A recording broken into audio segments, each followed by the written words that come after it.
नमस्कार दोस्तों, स्वागत है आपका स्टडी फॉर सिविल सर्विसेज में। यूपी पीसीएस 2020 प्रीलिम्स जो 11 अक्टूबर 2020 को होने वाला है, उसके लिए ये डे वाइज सीरीज हमने चालू कर दी है। आप इसको जरूर देखते हैं और ये डेट वाइज मतलब ईयर वाइज बताएंगे तो आपको थोड़ा सा याद भी रहेगा कि क्या क्या हुआ कैसे कैसे। कि सबसे पहले 1885 में इंडियन नेशनल कांग्रेस बन गई थी और उस सेशन के अध्यक्ष थे W.C. बनर्जी। और उसमें 72 लोगों ने पार्टिसिपेट किया था पहले सेशन में। उसमें जो ऑब्जेक्टिव थे कांग्रेस के वो डिफाइन किए गए थे। ठीक है। उसके बाद देखिए 1886 में एक सेशन हुआ था। उसकी अध्यक्षता की थी दादा भाई नौरोजी ने। और उसमें नेशनल कांग्रेस और नेशनल कॉन्फ्रेंस का मर्जर हो गया था। उसके बाद 1887 में अगर आप देखें, इन्होंने मिस कर दिया है, तो बदरुद्दीन तैयबजी बने थे कांग्रेस के अध्यक्ष। और वो ऐसे पहले मुस्लिम थे जो कि कांग्रेस के अध्यक्ष बने थे, तो ये आप याद रख सकते हैं। 1885, 86, 87 हो गया। उसके बाद एक और सेशन था 1888 में हुआ था। उसके जो अध्यक्ष बने थे कांग्रेस के वो थे जॉर्ज यूल, GEORJE यूल। ठीक है। तो उसमें ये पहले ऐसे फॉरेनर थे जो कि कांग्रेस के अध्यक्ष बने। उसके बाद फिर कई सारे सेशन हुए, तो उसके बाद इतना कोई इंपॉर्टेंट नहीं रहा।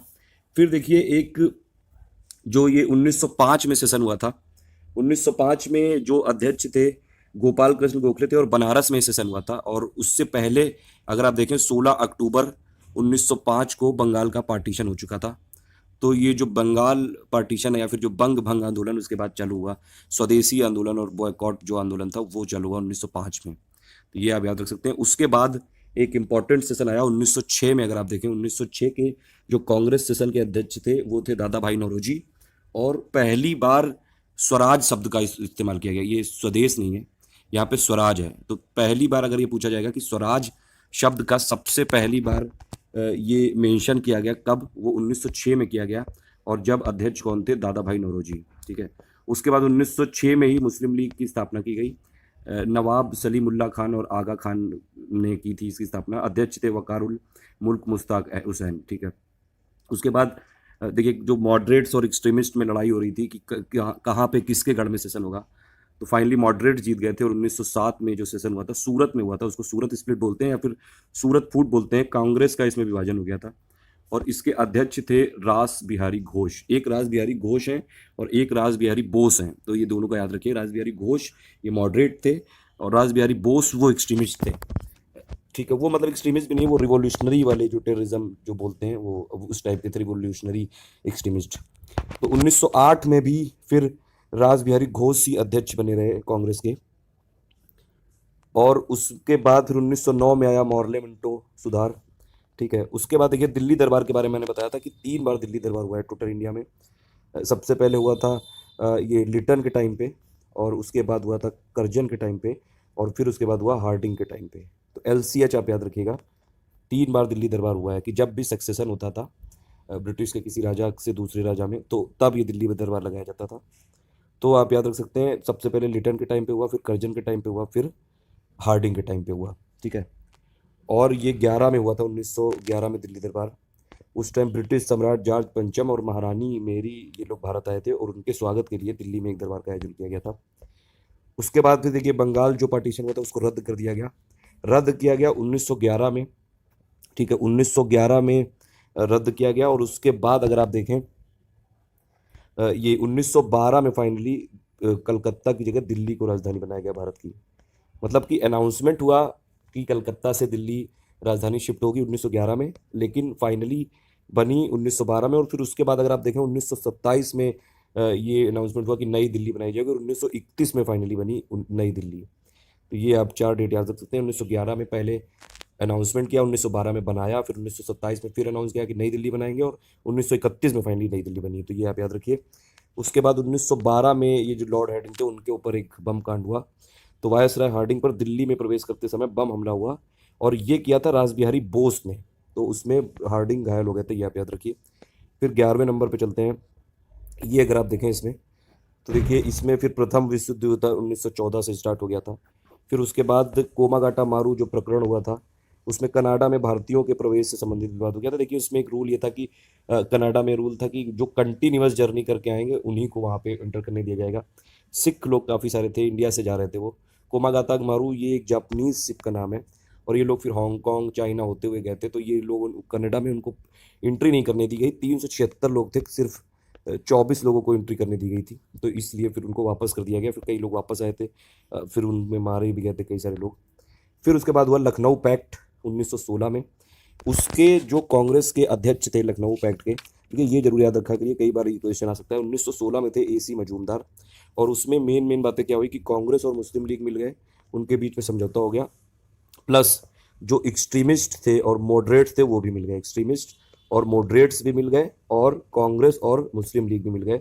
1916 का लखनऊ पैक्ट, और जिसकी अध्यक्षता की थी AC मजूमदार ने।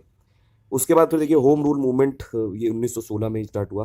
पहले तिलक ने चालू किया, बाल गंगाधर तिलक ने बेलगांव में से चालू किया ये अप्रैल 1916 में। देखिए तिलक ने जो अपना होम रूल मूवमेंट है वो महाराष्ट्र और कर्नाटक में बोला कि वो स्टार्ट करेंगे, लेकिन उसके बाद फिर ये एनी बेसेंट ने चालू किया सितंबर 1916 में, और इंडिया के बाकी जो पार्ट थे उसमें एनी बेसेंट ने। तो ये दोनों चीज़ याद रखिएगा।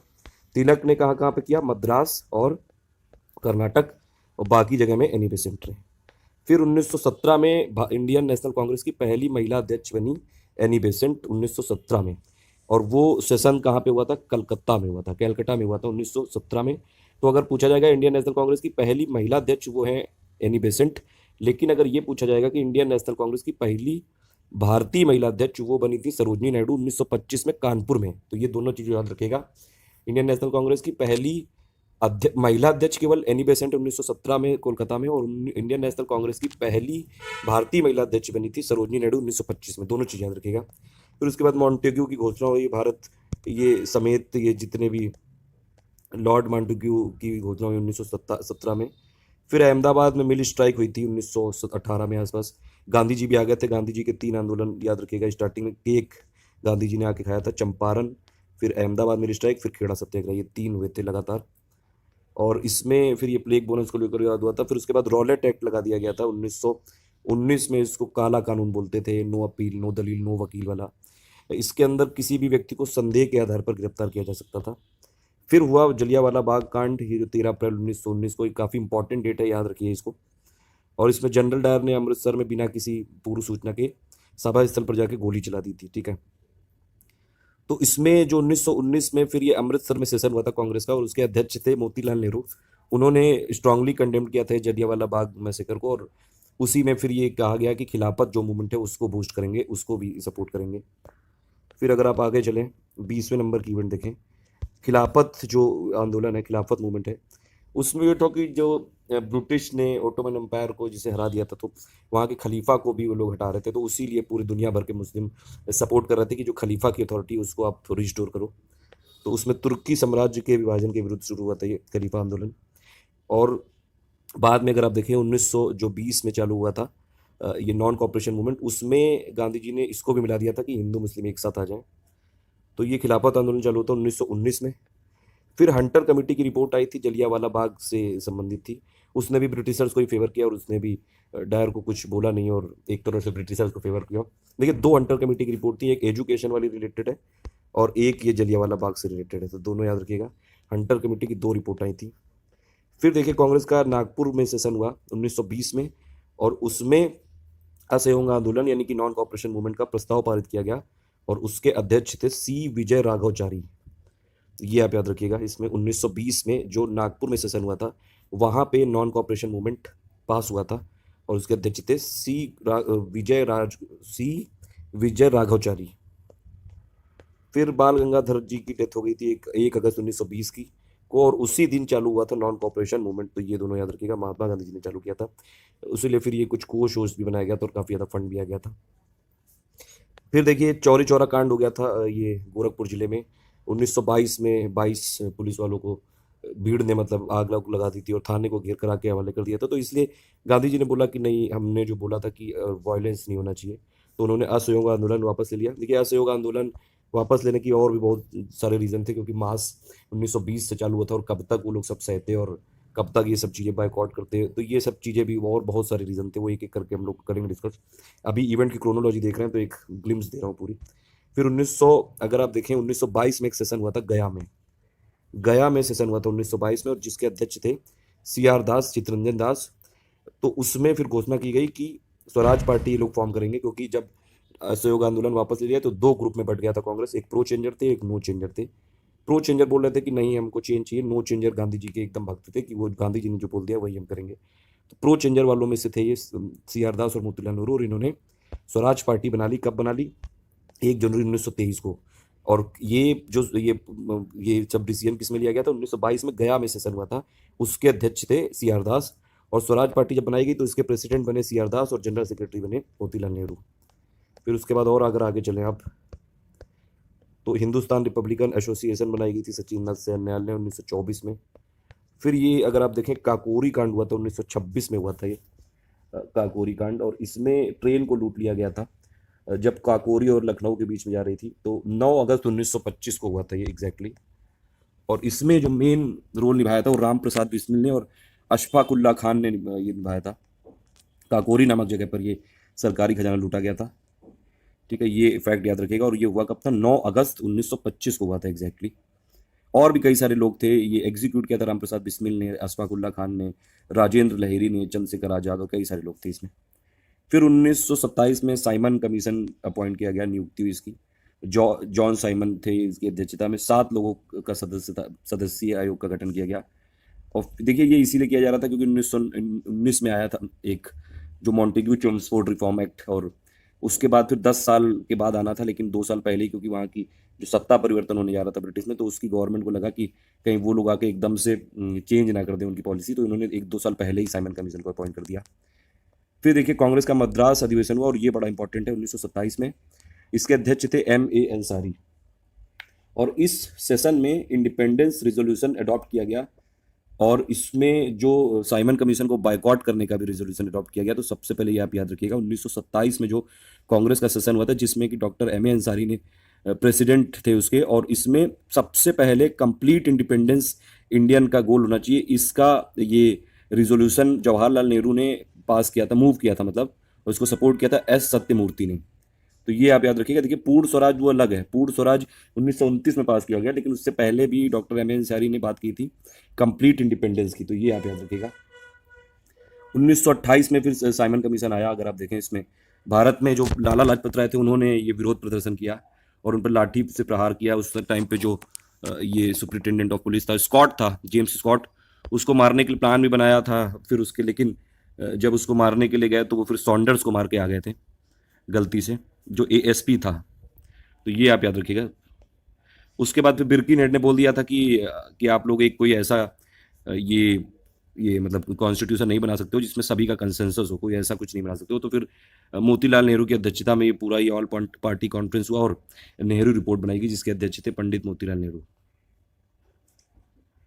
और 1928 में जो सेशन हुआ था कांग्रेस का, वो कलकत्ता में हुआ था, मोतीलाल नेहरू उसके प्रेसिडेंट थे। और उसमें पहली बार ऑल इंडिया यूथ कांग्रेस आई, मतलब ऑल इंडिया यूथ कांग्रेस पहली बनी।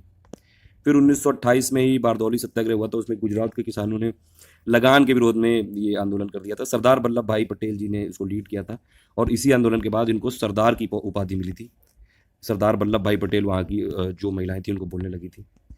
फिर अगर आप देखें जो 30वां अगर इवेंट, 32वां सॉरी, फिर लाहौर कॉन्स्पिरेसी केस हुआ, लाहौर षड्यंत्र केस हुआ। ये भगत सिंह और बटुकेश्वर जो दत्त ने ब्रिटिश असेंबली में बम फेंका था। देखिए वैसे लाहौर कॉन्स्पिरेसी 2 हुए हैं, एक हुआ था 1915 में, गदर जब कॉन्स्पिरेसी हुई थी उसके बाद में लाहौर कॉन्स्पिरेसी केस ट्रायल हुआ था। और दूसरा जो लाहौर कॉन्स्पिरेसी केस है उसमें ट्रायल हुआ था भगत सिंह, राजगुरु और सुखदेव। तो ये वाला काफ़ी फेमस है, लाहौर कॉन्स्पिरेसी वाला 1931 में हुआ था, दूसरा वाला लाहौर कॉन्स्पिरेसी। और इसको याद रखिएगा 1931 में हुआ था, और इसको ट्रिक याद रखने की, ये भगत सिंह, राजगुरु और सुखदेव, ठीक है। ये तीनों को एग्जीक्यूट करने के लिए ट्रायल हुआ था, मतलब इनका। 1929 में अगर आप देखें तो कांग्रेस का जो सेशन हुआ था लाहौर में हुआ था, और उसके अध्यक्ष थे जवाहरलाल नेहरू ने। और इसमें पूर्ण स्वराज रिजोल्यूशन पहली बार पास किया गया, और इसमें जो कांग्रेस की वर्किंग कमेटी है उसको भी ये ऑथराइज किया गया कि वो सिविल डिसोबीडियंट मूवमेंट को, जो सिविल डिसोबीडियंट प्रोग्राम है उसको लॉन्च कर सकती है।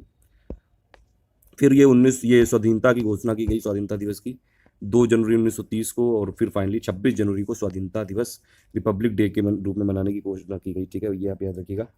सबसे पहली बार ये 26 जनवरी को झंडा फहराया गया था, और इसीलिए जब देश आज़ाद हो गया था तब भी 26 जनवरी ही चुनी गई डेट कि उसी दिन झंडा फहराया जाएगा, उसी दिन रिपब्लिक डे मनाया जाएगा। फिर ये नमक सत्याग्रह हुआ, सॉल्ट सत्याग्रह 12 मार्च 1930 से लेके 5 अप्रैल 1930 तक हुआ, 24 दिन तक चला था ये, 6 को खत्म हुआ फाइनली। इसमें गांधी जी ने साबरमती से लेकर दांडी तक जाकर ये नमक बनाने का मतलब नमक बनाया, और नमक जो कानून था, सॉल्ट लॉ था, उसका उल्लंघन किया। वो बोल रहे थे कि सॉल्ट पे भी टैक्सेस कैसे लगाएंगे, उसी के विरुद्ध में किया था। और एक तरह से सिविल डिसोबीडियंट मूवमेंट भी स्टार्ट करना था, इसलिए भी पहले किया। उसके बाद फिर सिविल डिसोबीडियंट मूवमेंट यानी कि सविनय अवज्ञा आंदोलन चालू हुआ 6 अप्रैल 1930 को। फिर पहला राउंड टेबल कॉन्फ्रेंस हुआ 1930 में, लॉर्ड इरविन के टाइम पे हुआ था। ये भी याद रखिएगा कि पहला जो राउंड टेबल कॉन्फ्रेंस है वो लॉर्ड इरविन के टाइम पे हुआ था, और बाकी जो दूसरा और तीसरा वो था लॉर्ड विलिंगटन के टाइम पे हुआ था। तो ये आप याद रख सकते हैं, ठीक है। और इसमें उसके बाद फिर ये जो पहला राउंड टेबल कॉन्फ्रेंस हुआ था, इसमें ब्रिटिश प्रधानमंत्री मैकडोनाल्ड की अध्यक्षता में लंदन में आयोजित हुई है पहली राउंड टेबल कॉन्फ्रेंस। देखिए एक बात और है इसमें कि बी आर अम्बेडकर ने पहले वाले राउंड टेबल कॉन्फ्रेंस में सेपरेट इलेक्टोरेट की मांग की थी, लेकिन उनको मिली सेकंड वाले में। तो ये आप याद रखिएगा, एग्जाम में आ सकता है। देश भर में फिर स्वाधीनता दिवस मनाया गया 1930 में, वो तो मैं बता ही दिया अभी आपको। राबी नदी के किनारे ये सब हुआ था और चीज़ें। फिर देखिए पहले वाले जो राउंड टेबल कॉन्फ्रेंस में कांग्रेस तो गई नहीं थी, तो इसीलिए गांधी और इरविन, लॉर्ड इरविन के बीच में समझौता हुआ, और फाइनली जो गांधी जी की डिमांड थी कि आप पॉलिटिकल प्रिजनर को छोड़ दो और ये सब चीज़ें, तो उसके बाद ये पूरा डिटेल में देखेंगे, अभी क्रोनोलॉजी कर रहे हैं। गांधी इरविन में मतलब बोला कि आप अपना सिविल डिसोबीडियंट मूवमेंट छोड़ के फर्स्ट राउंड टेबल कॉन्फ्रेंस के बाद आप सेकंड वाले में पार्टिसिपेट करिए। तो इसीलिए फिर ये सविनय अवज्ञा आंदोलन यानी कि सिविल डिसोबीडियंट मूवमेंट खत्म कर दिया गया, एक तरह से स्टॉप लगा दिया गया, और गांधी जी गए फिर सेकंड राउंड टेबल कॉन्फ्रेंस में पार्टिसिपेट करने कांग्रेस की तरफ से। तो कांग्रेस ने सिर्फ एक राउंड टेबल कॉन्फ्रेंस में पार्टिसिपेट किया, वो है सेकंड, और उसमें गांधी जी गए थे। और फिर उसके बाद देखिए जो सेकंड ये द्वितीय गोलमेज सम्मेलन हुआ, गांधी जी ने पार्टिसिपेट किया। सेकंड वाला और थर्ड वाला जो राउंड टेबल कॉन्फ्रेंस है लॉर्ड विलिंगटन के टाइम पे हुआ है, ध्यान रखिएगा। पहला वाला लॉर्ड इरविन के टाइम पे हुआ था। फिर वहां पे कम्युनल अवार्ड, ये जो मैकडोनाल्ड ने मतलब पृथक प्रतिनिधित्व प्रदान कर दिया, मतलब सेपरेट इलेक्टोरेट दे दिया था SC/ST को, तो उससे गांधी जी गुस्सा होकर वापस आ गए थे, और फिर यहाँ पे अपना ये फास्ट चालू कर दिया था। उसके बाद फिर ये यहाँ पे जितने भी लीडर थे वो BR अम्बेडकर के पास गए, और उन्होंने बोला कि आप कुछ समझौता करिए, और फिर पुनः पैक्ट हुआ। तो गांधी जी और डॉक्टर अम्बेडकर के बीच में एक समझौता हुआ, जिसके तहत मतलब सेपरेट इलेक्टोरेट नहीं दिया जाएगा ये बोला गया, और बल्कि जो रिजर्वेशन था उसमें आप सीट बढ़ा लो इसमें। तो उसी हिसाब से फिर ये सांप्रदायिक पंचायत में ये दलितों के लिए एक प्रांतीय व्यवस्थापिका सभाओं में प्रारंभ में राज्य में 71 स्थान सुरक्षित थे, और उसको बाद में बढ़ाकर 148 कर दिया गया। मतलब कुल मिलाकर रिजर्वेशन वाली चीजें थी जो वो ज़्यादा सीट दे दी गई पूना पैक्ट में। फिर थर्ड ये राउंड टेबल कॉन्फ्रेंस हुआ, ये भी लॉर्ड विलिंगटन के टाइम हुआ। कांग्रेस ने फिर पार्टिसिपेट नहीं किया, और ऐसा कौन था कि जिसने तीनों राउंड टेबल कॉन्फ्रेंस में पार्टिसिपेट किया, वो थे BR अम्बेडकर। ये आप याद रखिएगा, बहुत इंपॉर्टेंट है ये। कांग्रेस सोशलिस्ट पार्टी की स्थापना हुई फिर 1934 में, जयप्रकाश नारायण और नीनू मसानी और SM जोशी के द्वारा। उसके बाद और अगर आगे चलें आप, तो फिर ये गवर्नमेंट ऑफ इंडिया एक्ट जो 1935 वाला है ये पास हुआ, ठीक है। ये लॉर्ड विलिंगटन के टाइम पास हुआ था, मतलब ये उस टाइम पे एक्ट आया था, लेकिन उसके बाद फाइनली जो इम्प्लीमेंट हुआ था 1937 में हुआ था, लॉर्ड लिनलिथ गो के टाइम पे हुआ। एक्ट आया था लॉर्ड विलिंगटन के टाइम पे, लेकिन फाइनली इसको एक्सेंट जो मिली, फाइनली इंप्लीमेंट करने की कोशिश की गई, वो 1937 में लॉर्ड लिनलिथ गो के टाइम पे हुआ, ठीक है। फिर देखिए 1938 में और 1939 में सुभाष चंद्र बोस 2 बार कांग्रेस के प्रेसिडेंट बने लगातार। 1938 में बने थे ये हरिपुर में, और ये 1939 में बने थे त्रिपुरी में। 2 बार कांग्रेस के लगातार प्रेसिडेंट में सुभाष चंद्र बोस जी। और 1938 में जब बने थे तो नेशनल प्लानिंग कमेटी सेटअप की गई, और उसके चेयरमैन बनाया गया था जवाहरलाल नेहरू को। 1939 में जब ये सुभाष चंद्र बोस जी मिले, तब ये गांधी जी से इनका कुछ डिस्प्यूट हुआ, और इन्होंने फिर वापस ये रिजाइन कर दिया इन्होंने, सुभाष चंद्र बोस ने, और फिर इनकी जगह बनाया गया राजेंद्र प्रसाद को कांग्रेस का प्रेसिडेंट। तो ये भी याद रखिएगा। फिर ये देखिए कांग्रेस ने मिनिस्ट्री बनाई थी, तो जिस दिन ये मिनिस्ट्री से रिजाइन दे दिया था, सेकेंड वर्ल्ड वॉर में जो ब्रिटिशर्स ने बिना कांग्रेस से पूछे इंडियंस का पार्टिसिपेशन के लिए बोल दिया था, तो इसीलिए जब कांग्रेस की मिनिस्ट्री ने रिजाइन दिया तो मुस्लिम लीग ने इनका डिलीवरेंस ये डे मनाया, ये कि मतलब एक तरह से कि ये अच्छा हुआ एक तरह से। तो मुस्लिम लीग ने मुक्ति दिवस मनाया उस दिन। मुस्लिम लीग के द्वारा कांग्रेस मंत्रिमंडल के त्याग पत्र पर बनाया गया ये बनाया गया था 22 दिसंबर 1939 में। क्रोनोलॉजिकली याद रखिए, पाकिस्तान की फिर सबसे पहले मांग हुई लाहौर के अधिवेशन में, मुस्लिम लीग के लाहौर अधिवेशन में 1940 में हुई है। और उसके बाद फिर अगस्त प्रस्ताव आया, अगस्त ऑफर आया 1940 में। लॉर्ड वायसराय उस टाइम थे लिनलिथ गो। देखिए लिनलिथ गो सबसे लॉन्गेस्ट सर्विंग वायसराय हैं, ये आप याद रखिएगा। बाकी मैंने बहुत सारे फैक्ट बताए गवर्नर जनरल में, वो भी देख लीजिएगा। क्रिप्स मिशन आया 1942 में, फिर स्टीफर्ड क्रिप्स इसके अध्यक्ष थे। फिर भारत छोड़ो आंदोलन हुआ, वो भी हुआ लिनलिथ गो के टाइम पे ही 8 अगस्त 1942 को, 9 अगस्त को ही सभी जितने भी बड़े नेता थे उनको गिरफ्तार कर लिया गया था। फिर शिमला समझौता हुआ, ये हुआ 1945 में, और इसमें सभी राजनीतिक दलों का सम्मेलन हुआ ये। उसके बाद फिर नौसेना का विद्रोह हुआ 1946 में। उसके बाद अगर आप और आगे चलें तो फिर ये प्रधानमंत्री क्लीमेंट एटली ने एक घोषणा की कि हम जल्दी ही भारत छोड़ देंगे, 1946 में की, और भारत को स्वतंत्र करने का आश्वासन दिया। फिर कैबिनेट मिशन आया और उसमें फिर कुछ कुछ बात चल रही थी, ये फिर उसी के हिसाब से ये जैसे कॉन्स्टिट्यूएंट असेंबली बनाई गई, और इसमें ब्रिटिश मंत्रिमंडल के 3 सदस्य थे, Patrick Lawrence, sir Stafford crisp और एवी अलेक्जेंडर, ये लोग भारत आए और कैबिनेट मिशन योजना का प्रकाशन हुआ ये। उसके बाद फिर डायरेक्ट एक्शन डे हुआ कि जो मुस्लिम लीग ने बोला था कि हमको अलग चाहिए, और उसी के लिए डायरेक्ट एक्शन, कलकत्ता में बहुत ज़्यादा मास किलिंग हुई थी 16 अगस्त 1946 में। उसके बाद फिर ये अंतरिम जो इंटरिम गवर्नमेंट की घोषणा हुई 2 सितंबर 1946 में। माउंट बेटन प्लान फाइनली हुआ 3 जून को हुआ ये, और इसको बोलते हैं 3 जून प्लान या फिर पार्टीशन प्लान। इसमें फाइनली यहाँ से फिर पार्टीशन की पूरी रूपरेखा तैयार हुई। तो पार्टीशन इंडिया का एक्चुअली माउंट बेटन योजना से हुआ, फाइनल प्लान जो था, और इसमें वायसराय माउंट बेटन ने भारत विभाजन की योजना रखी। और उसके बाद फाइनली फिर 15 अगस्त को आप जानते ही हैं हम आज़ाद हो गए थे, स्वतंत्रता ये जो अधिनियम आया था। उसके बाद फिर भारतीय गणतंत्र की स्थापना वो 26 जनवरी 1950 में हुई, डॉक्टर राजेंद्र प्रसाद पहले राष्ट्रपति बने। तो ये कुछ इंपॉर्टेंट चीज़ें थी। उसके बाद ये आप याद रख सकते हैं कि जैसे इंडियन नेशनल कांग्रेस का जो फ्रीडम से पहले जस्ट जो मूवमेंट ये हुआ था, सॉरी सेशन हुआ था, वो मेरठ में हुआ था, और उसके अध्यक्ष थे आचार्य JB कृपलानी। और उसके बाद आप याद रखिए 1900 जब 47 में आज़ाद हो गया, तो उसके बाद मतलब आज़ादी के बाद सबसे पहले जो सेशन हुआ वो हुआ जयपुर में, और उसके अध्यक्ष थे पट्टा भी सीतारामैया। तो आज़ादी के जस्ट पहले एक सेशन हुआ था कांग्रेस का, वो कहाँ पे हुआ था? मेरठ में, JB कृपलानी की अध्यक्षता में। आज़ादी के जस्ट बाद हुआ जयपुर में पट्टा भाई सीतारामैया के उसमें प्रेसिडेंटशिप में। तो ये कुछ कुछ इंपॉर्टेंट चीज़ें थी। बाकी और भी मैं रेडी रेफरेंस डेटा जो स्पेक्ट्रम वाला है उससे और भी चीज़ें देख रहा हूँ, जितनी चीज़ें मुझे मिलती आएंगी वो मैं इसमें अपलोड करता रहूँगा रिवीजन के लिए, क्रोनोलॉजिकली वाइज। आप इसको देख लिए। Thank you for listening, please do like and share. सबसे पहला स्लोगन है क्विट इंडिया, अंग्रेजों भारत छोड़ो। ये दिया था महात्मा गांधी जी ने 1942 में, जो आंदोलन हुआ था भारत छोड़ो आंदोलन। फिर उसके बाद डू और डाई यानी कि करो या मरो, ये भी गांधी जी का नारा है उसी टाइम का। उसके बाद है फिर एक हमने घुटने टेक कर रोटी मांगी किंतु पत्थर मिले, ये नारा भी महात्मा गांधी जी का है। फिर एक कर मत दो, डोंट पे टैक्सेस, ये खेड़ा सत्याग्रह के टाइम पे सरदार पटेल ने दिया था, वल्लभ भाई पटेल ने। फिर है तुम मुझे खून दो मैं तुम्हें आजादी दूंगा, ये हमारे महान नेताजी ने दिया था, सुभाष चंद्र बोस, जो एक्चुअल नेताजी हैं वो। फिर उसके बाद जय हिंद का नारा सुभाष चंद्र बोस जी ने दिया था, दिल्ली चलो का नारा भी सुभाष चंद्र बोस जी ने दिया है। फिर उसके बाद वंदे मातरम, ये आप सभी लोग जानते हैं, आई बो to the mother, Bankim Chandra Chatterjee का एक उपन्यास है ये, आनंद मठ, उससे लिया गया है।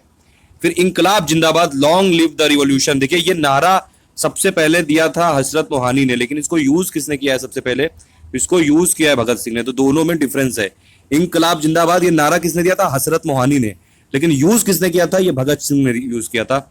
जनगणमन अधिनायक जय, ये तो आप जानते हैं हमारा राष्ट्रीय गान है ये, और ये दिया था रविन्द्रनाथ टैगोर जी ने। उसके बाद सरफरोशी की तमन्ना अब हमारे दिल में है, देखना है जोर कितना बाजुए कातिल में है, ये किसने दिया था?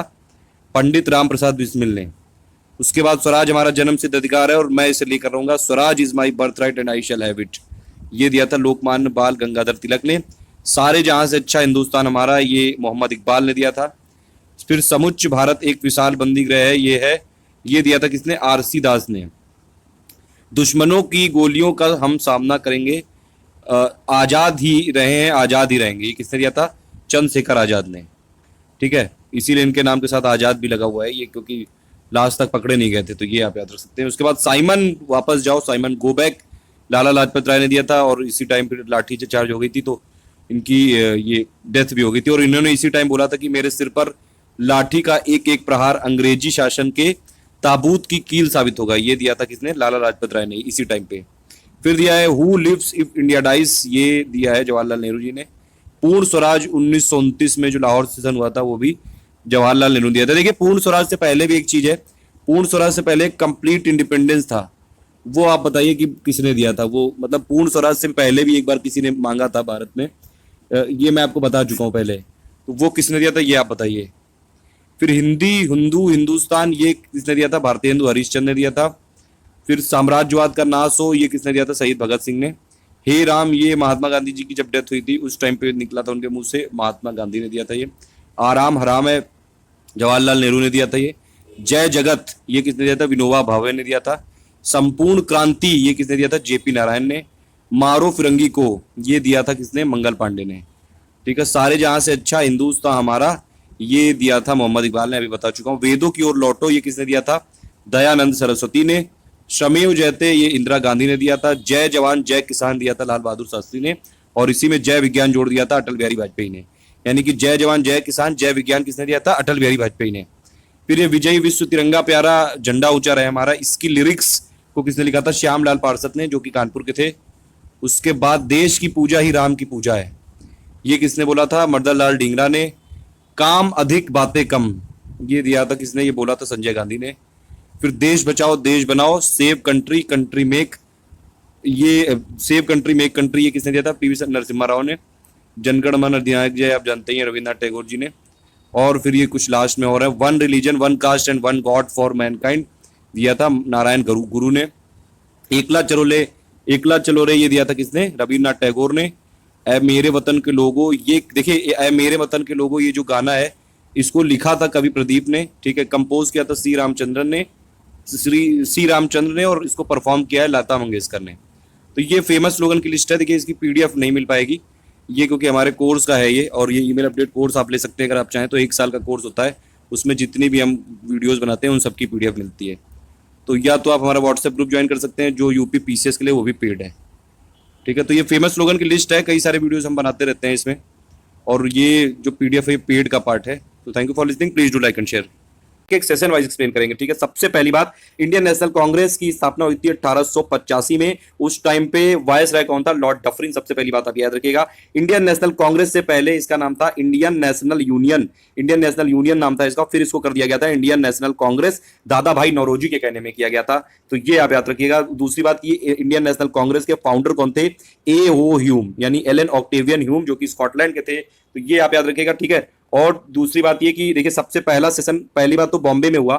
ये आप प्लेस का नाम याद रख लीजिए, पूछा जाता है। लेकिन ये होने कहां पे वाला था? ये होने वाला था पुणे में, लेकिन पुणे में अकाल पड़ गया था, तो इसलिए बॉम्बे में करा दिया गया इसको। बॉम्बे में कहां पे हुआ था? बॉम्बे में गोकुल दास तेजपाल संस्कृत विश्वविद्यालय में, गोकुल दास तेजपाल संस्कृत विद्यालय में, सॉरी, गोकुल दास तेजपाल संस्कृत विद्यालय में कराया गया था पहला सेशन इंडियन नेशनल कांग्रेस का। ठीक है। दूसरी बात ये कि सुरेंद्र नाथ बनर्जी ने पहले जो सेशन हुआ था इंडियन नेशनल कांग्रेस का, इसमें पार्टिसिपेट नहीं किया था।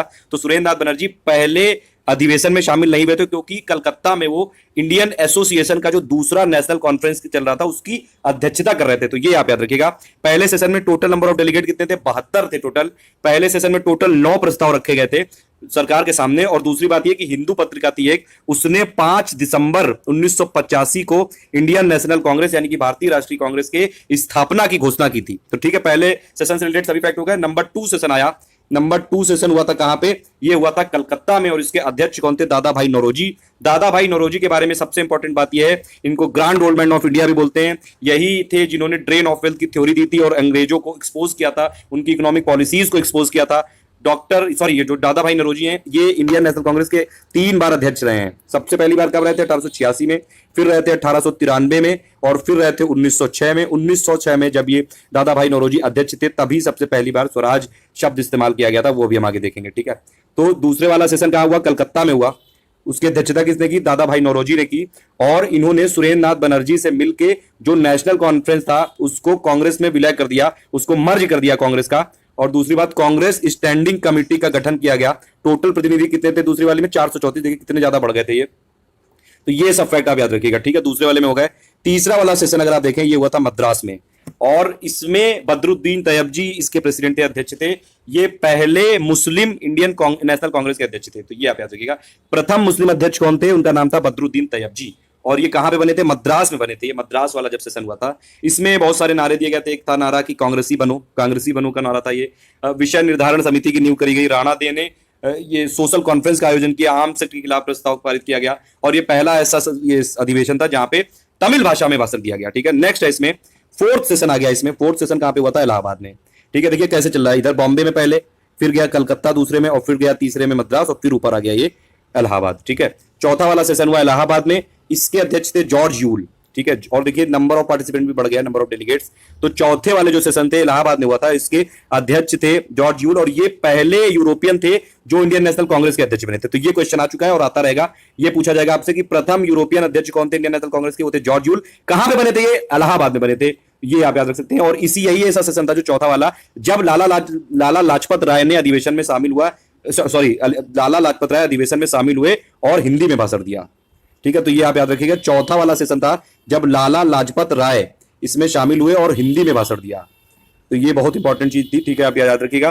दूसरी बात ये कि गवर्नर कॉल्विन ने इस सेशन का विरोध किया था और अधिवेशन के लिए जमीन देने की, मतलब प्लेस देने की बात नहीं होने पे राजा दरभंगा ने इलाहाबाद में जो लोअर काउंसिल थी उसको खरीद के कांग्रेस को दे दिया। तो ये सब चीजें याद रखिएगा। और भी इसका विरोध हुआ था, सैयद अहमद खान ने विरोध किया था इसका, और बनारस के राजा थे सितारे हिंद ने भी इसका विरोध किया था चौथे वाले सेशन का। दूसरी बात एक और थी कि यूनाइटेड इंडिया पैट्रियोटिक एसोसिएशन की स्थापना किसने की थी? सैयद अहमद खान ने, इसी सेशन के आसपास। तो ये सब चीजें आप याद रखिएगा।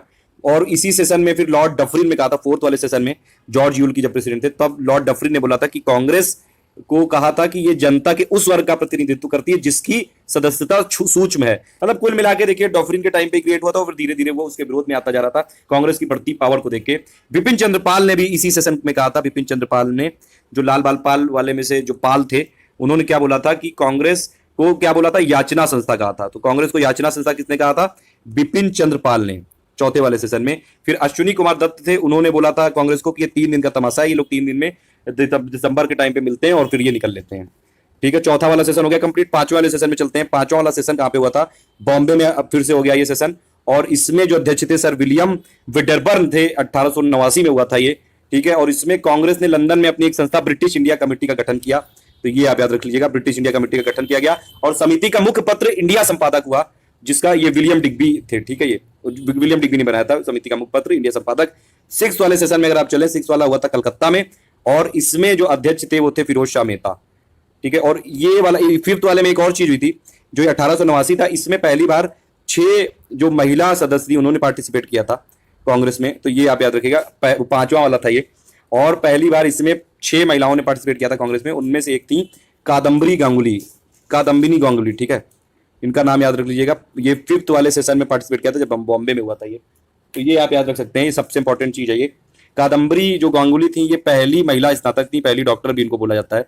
महिलाओं से रिलेटेड एक और चीज की देखिए, वुमेन प्रेसिडेंट ऑफ, अगर आप इंडियन नेशनल कांग्रेस की बात करेंगे तो इंडियन नेशनल कांग्रेस यानी कि भारतीय राष्ट्रीय कांग्रेस में 3 महिला अध्यक्ष हुई हैं। सबसे पहली हुई थी एनी बेसेंट, 1917 में हुई थी ये, कलकत्ता वाले सेशन में। सबसे पहले महिला की अगर बात करेंगे, सबसे पहली भारतीय महिला कौन थी? वो थी सरोजिनी नायडू, ठीक है। और फिर तीसरी जो अध्यक्ष थी वो थी नेली सेन गुप्ता, वो हम आगे देखेंगे। देखिए सरोजिनी नायडू हुई थी कानपुर में 1925 में, और नेली सेन गुप्ता हुई थी 3rd बार हुई थी, और ये दूसरी यूरोपियन थी।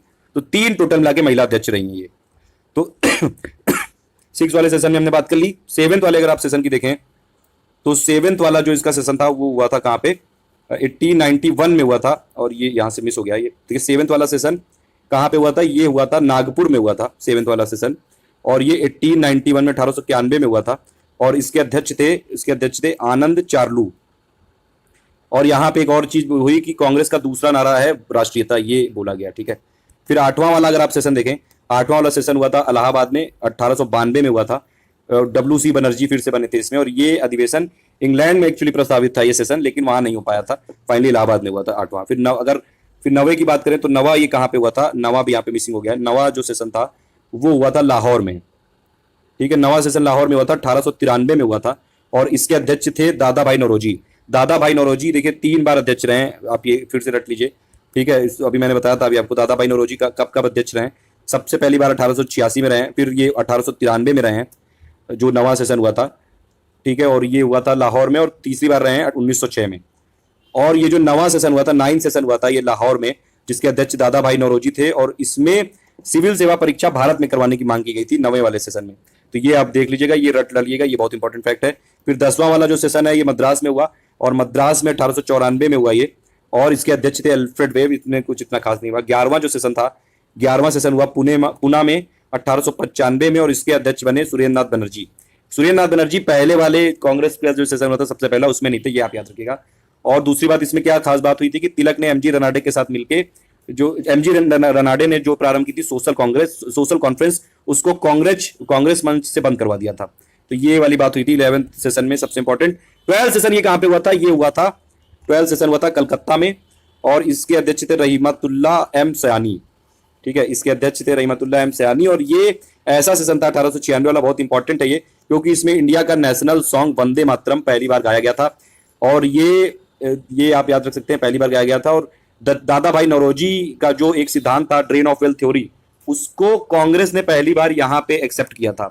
तो जो ड्रेन ऑफ वेल्थ थ्योरी आई थी वो तो 1867 में आई थी, लेकिन किस कांग्रेस सेशन में वो ये एक्सेप्ट की गई थी वो था 1896 वाला। तो ये आप याद रख सकते हैं। ठीक है, जो 12वां सेशन हुआ था उसमें ड्रेन ऑफ वेल्थ थ्योरी को फाइनली एक्सेप्ट किया गया कांग्रेस ने, और इसमें इंडिया का नेशनल सॉन्ग वंदे मातरम भी गाया गया था पहली बार। ठीक है, कलकत्ता में सेशन हुआ था। वंदे मातरम के बारे में एक और फैक्ट कि ये ओरिजिनली लिखा गया था, किसने? ओरिजिनली लिखा गया था बंगाली लैंग्वेज में, लेकिन बाद में इसको संस्कृत के लैंग्वेज में कन्वर्ट कर दिया गया था। ये इसलिए बता रहा हूँ क्योंकि अभी न्यूज में था ये, और इसी से रिलेटेड वंदे मातरम की कंट्रोवर्सी भी हुई थी। एक प्ली याचिका दाखिल की गई थी, उसमें ये पूछा गया था कि वंदे मातरम एक्चुअली ओरिजिनली बंगाली में लिखा गया था कि संस्कृत में। तो ये ओरिजिनली बंगाली में लिखा गया है क्योंकि कोर्ट ने माना है इसको। ठीक है, 13वां जो सेशन है, 13वां सेशन ये अमरावती में हुआ था, इतना कोई इंपॉर्टेंट नहीं है। 14, 15, 16 भी इतने इंपॉर्टेंट नहीं है। 17वां सेशन काफी इंपॉर्टेंट है। 17वां सेशन हुआ था ये हुआ था 17वां, अगर आप सेशन देखें इसमें, 7वां यहाँ पे कहाँ से आ गया? देखिए 17वां सेशन जो हुआ था ये हुआ था कलकत्ता में। ठीक है, और ये 1901 में हुआ था, ये इंपॉर्टेंट है। इसके जो अध्यक्ष थे, इसके अध्यक्ष थे दिनसा एडुलजी वाचा, और इसमें देखिए 1901 में हुआ था ये सेशन। महात्मा गांधी उस समय इंडिया में थे और वो पहली बार अधिवेशन का हिस्सा बने थे। ये फैक्ट मुझे भी नहीं मालूम था, ये अभी मैंने देखा, रिसर्च कर रहा था इसमें तो मुझे ही पता चली। देखिए महात्मा गांधी जी इंडिया में वैसे पिक्चर में तो 1915 के बाद आए थे, जब उन्होंने चंपारण, अहमदाबाद और खेड़ा सत्याग्रह किया था, लेकिन और वो सबसे पहले 1924 में बने थे अध्यक्ष भी इंडियन नेशनल कांग्रेस के। लेकिन 1901 में भी इन्होंने अधिवेशन का हिस्सा बने थे। उस टाइम पे इनको कांग्रेस की कार्यशैली पसंद नहीं आई थी। ठीक है, फिर ये 18वां सेशन भी इतना इंपॉर्टेंट नहीं है, सुरेंद्रनाथ बनर्जी बने थे। 19वां फिर ये लाल मोहन घोष बने थे मद्रास में। 20वां सेशन है ये काफी इंपॉर्टेंट है। 20वां सेशन ये बॉम्बे में हुआ था। इसके अध्यक्ष थे सर हेनरी कॉटन, और ये ऐसा सेशन था जिसमें मोहम्मद अली जिन्ना ने पहली बार पार्टिसिपेट किया। मोहम्मद अली जिन्ना ने पहली बार पार्टिसिपेट कब किया था? 20वें सेशन में, बॉम्बे में जो हुआ था 1904 में हुआ था, और जिसके अध्यक्ष थे सर हेनरी कॉटन। उसके बाद अगर आप देखें 21वां सेशन ये कहाँ पे हुआ? बनारस में हुआ, वाराणसी में हुआ। इसके अध्यक्ष थे गोपाल कृष्ण गोखले, और इसमें स्वदेशी आंदोलन को समर्थन देने की बात की गई, और प्लस बंगाल विभाजन जो हुआ था, जो बंगाल पार्टीशन हुआ था 16 अक्टूबर को हो गया था, जो बंगाल पार्टीशन, उसके विरोध में ये चलाया गया था ये सेशन। और विपक्ष का नेता की उपाधि मिली थी ये एक तरह से कृष्ण गोखले को। उसके बाद आप देखें तो 22वां सेशन ये हुआ था कलकत्ता में, 1906 में हुआ था, और इसके अध्यक्ष फिर से दादा भाई नौरोजी बने थे। दादा भाई नौरोजी 3 बार बने थे, याद रखिएगा, बता चुका हूं मैं, 1886 में, फिर 93 में और 1906 में 3 बार अध्यक्ष बने थे। और भी जो इंपॉर्टेंट फैक्ट है दादा भाई नौरोजी के बारे में बता चुका हूं। अब 22वें सेशन में और क्या क्या बात हुई थी? जिन्ना इस अधिवेशन में दादा भाई नौरोजी के सचिव के रूप में शामिल हुए थे, और कांग्रेस के मंच में पहली बार स्वराज शब्द का जो प्रयोग हुआ था वो नौरोजी के टाइम पे हुआ था। नौरोजी जब अध्यक्ष थे, दादा भाई नौरोजी, 1906 में कलकत्ता में। ये बहुत इंपॉर्टेंट फैक्ट है, बहुत बार आ चुका है कि पहली बार स्वराज वर्ड का यूज किया गया था 1906 में, जो सेशन हुआ था कलकत्ता में हुआ था दादा भाई नौरोजी के अंडर में। ठीक है, 23वां सेशन की अगर हम बात करें, 23वां सेशन सूरत था। देखिए मॉडरेट्स और एक्सट्रीमिस्ट के बीच में बहुत सारे विवाद हो गए थे। सबसे बड़ा ये विवाद था कि जो अगला कांग्रेस का सेशन होगा वो मॉडरेट चाह रहे थे कि उनके प्लेस में हो, एक्सट्रीमिस्ट चाह रहे थे कि उनके गढ़ में हो। फाइनली मॉडरेट जीते थे, और इसीलिए सूरत स्प्लिट हो गया था। यहाँ पे सूरत में हुआ था, ये सूरत में सेशन हुआ था। कांग्रेस का मॉडरेट और जो एक्सट्रीमिस्ट सेशन था वो अलग अलग हो गया, नरम दल और गरम दल विभाजित हो गया, और उस टाइम पे अध्यक्ष कौन थे? रास बिहारी घोष। ठीक है, ये आप याद रखिएगा, ये क्वेश्चन आ चुका है कि पहली बात तो नरम दल और गरम दल का विभाजन कब हुआ? सूरत में हुआ, 1907 में हुआ था ये, और इसके अध्यक्ष कौन थे? रास बिहारी घोष। ठीक है, 23वां वाला अगर आप देखें इसमें, फिर ये 24वां वाला इतना इंपॉर्टेंट नहीं, लाहौर में हुआ था, मदन मोहन मालवीय जी थे उस टाइम पे। 25वां वाला इलाहाबाद में हुआ था, सर विलियम वेडरबर्न थे। उसके बाद अगर आप देखें 26वां वाला जो ये था सेशन, जो अधिवेशन था 26वां, वो हुआ था कलकत्ता में। इसके अध्यक्ष थे विशन नारायण धर, और ये रविन्द्रनाथ टैगोर ने जो लिखा था राष्ट्रगान जनगण मन, वो पहली बार गाया गया 1911 में कलकत्ता में। देखिए नेशनल सॉन्ग हमारा कौन सा है? वंदे मातरम, और वो पहली बार वो भी कलकत्ता में गाया गया था। ठीक है, उसके बाद वो ये कलकत्ता में ये भी गाया गया, ये जो हमारा था ये राष्ट्रीय गान जनगण मन, ये भी 1911 में गाया गया। ठीक है, और ये इस टाइम पे ये अध्यक्ष कौन थे? विशन नारायण धर। तो ये भी आप याद रख सकते हैं कि जब इंडिया का जो राष्ट्रगान गाया गया था उस टाइम पे अध्यक्ष कौन थे? 27 ये विशन नारायण धर थे, और 1911 में गाया गया था। और बाकी अभी मैंने आपको बताया कि नेशनल सॉन्ग जो था हमारा राष्ट्रीय गीत वंदे मातरम, वो किस सेशन में गाया गया? अब आप बताइए, कलकत्ता में गाया गया था, कौन सा सन था वो बताइए, और अध्यक्ष कौन सा था वो भी देख के बताइए, ये याद करिए, रटिए ये सब फैक्ट।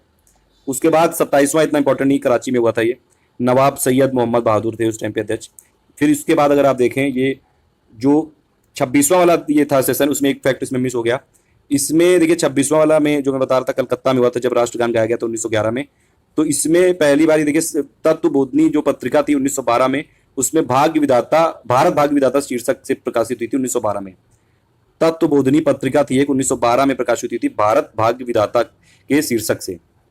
ठीक है, 27वां सेशन ये कहाँ पे हुआ था, 27वां सेशन इसमें मिस हो गया। 27वां सेशन हुआ था बांकीपुर में 1912 में, और इसके अध्यक्ष थे R.N. मुधोलकर, और इसमें ह्यूम को कांग्रेस का पिता कहा गया था, तो ये इसलिए इंपॉर्टेंट हो सकता है। तो कांग्रेस का 27वां सेशन ये कहाँ पे हुआ, बांकीपुर में हुआ, और इसमें ह्यूम को कांग्रेस का पिता कहा गया।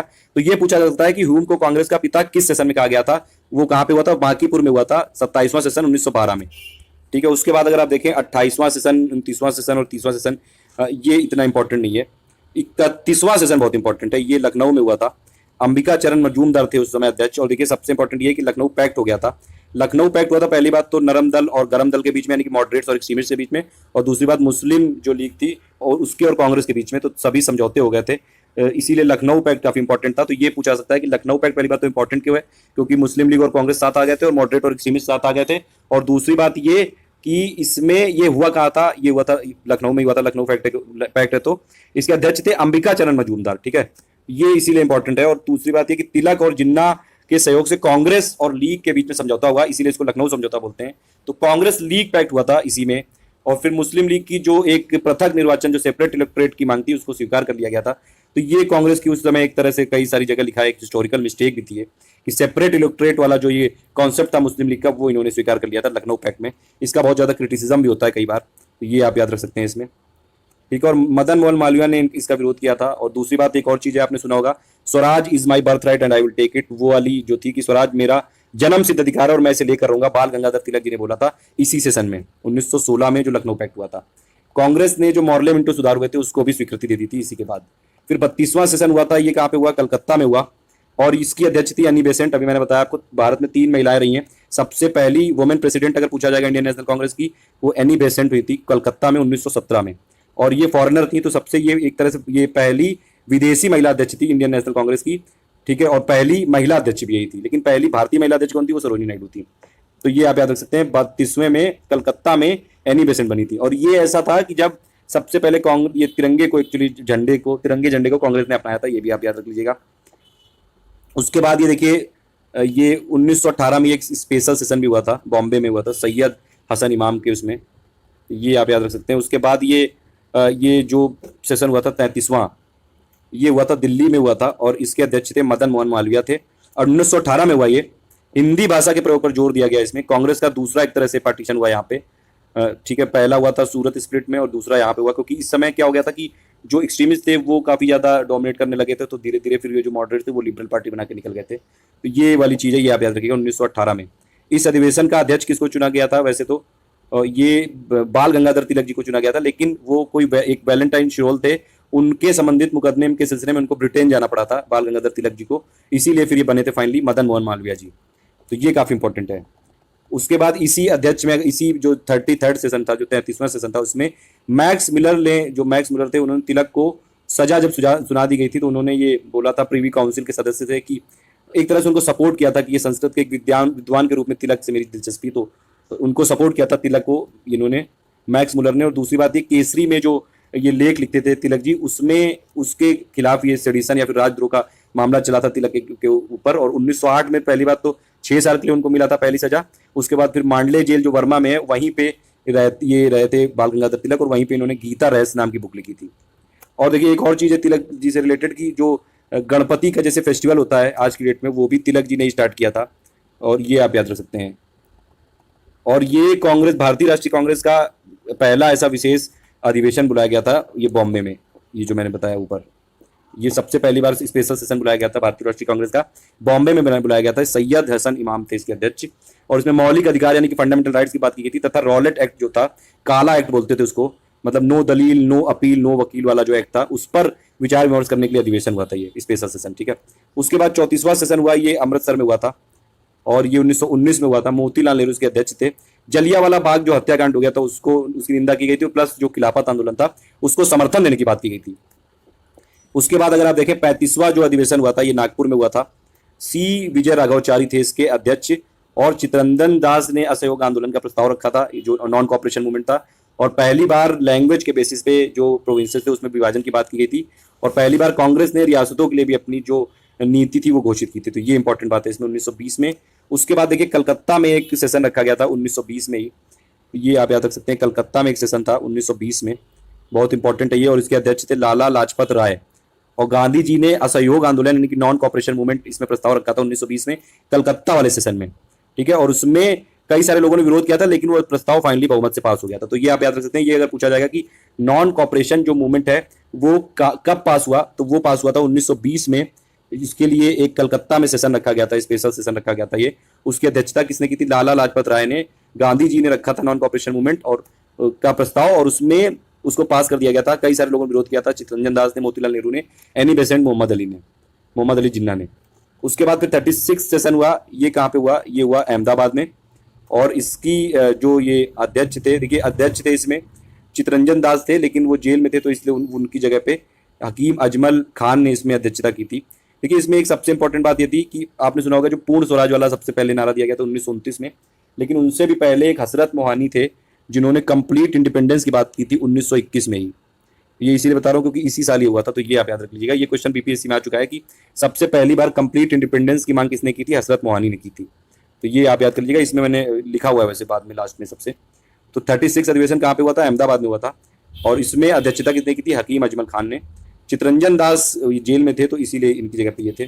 37वां वाला जो सेशन था वो हुआ था गया में। देखिए उस टाइम तक ये नॉन कॉपरेशन मूवमेंट वापस भी ले लिया गया था। उसके अध्यक्ष थे CR दास, और ये गया में हुआ था सेशन, और तभी ये डिसीजन लिया था। देखिए जब नॉन कॉपरेशन मूवमेंट वापस ले लिया था चौरी चौरा हत्याकांड के बाद, उसमें फिर ये कांग्रेस में दो टाइप के लोग हो गए। एक तो प्रो चेंजर थे और एक थे नो चेंजर। प्रो चेंजर वो थे जो चाहते थे कि चेंज हो जाए, और जो मतलब जो गांधी जी की पॉलिसीज हैं उसमें कुछ कुछ चेंज होना चाहिए। नो चेंजर होते कि जो गांधी जी ने बोल दिया वही होगा। तो प्रो चेंजर में कौन कौन थे? CR दास और मोतीलाल नेहरू। इन्होंने बोला कि हम ऐसे एकदम से नॉन कॉपरेशन बंद कर दे रहे हैं, ठीक है, लेकिन हम स्वराज पार्टी बनाएंगे और जो असेंबलीज हैं उसमें घुस के इनको एक्सपोज करेंगे। तो इसीलिए ये स्वराज पार्टी की बात की गई गया के सेशन में 1922 में, और जिसके अध्यक्ष थे CR दास। तो ये आप याद रख सकते हैं। और इसीलिए फिर 1923 में जो चुनाव हुए उसमें पार्टिसिपेट भी इन्होंने किया।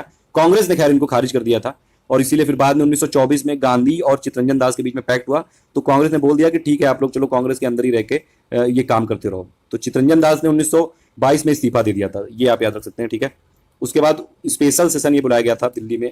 अबुल कलाम आजाद बने थे, ये सबसे कम उम्र के अध्यक्ष बने थे। सबसे कम उम्र के अध्यक्ष बनने वाले कांग्रेस के नाम क्या था? उनका नाम था अबुल कलाम आजाद, ये आप याद रख लीजिए।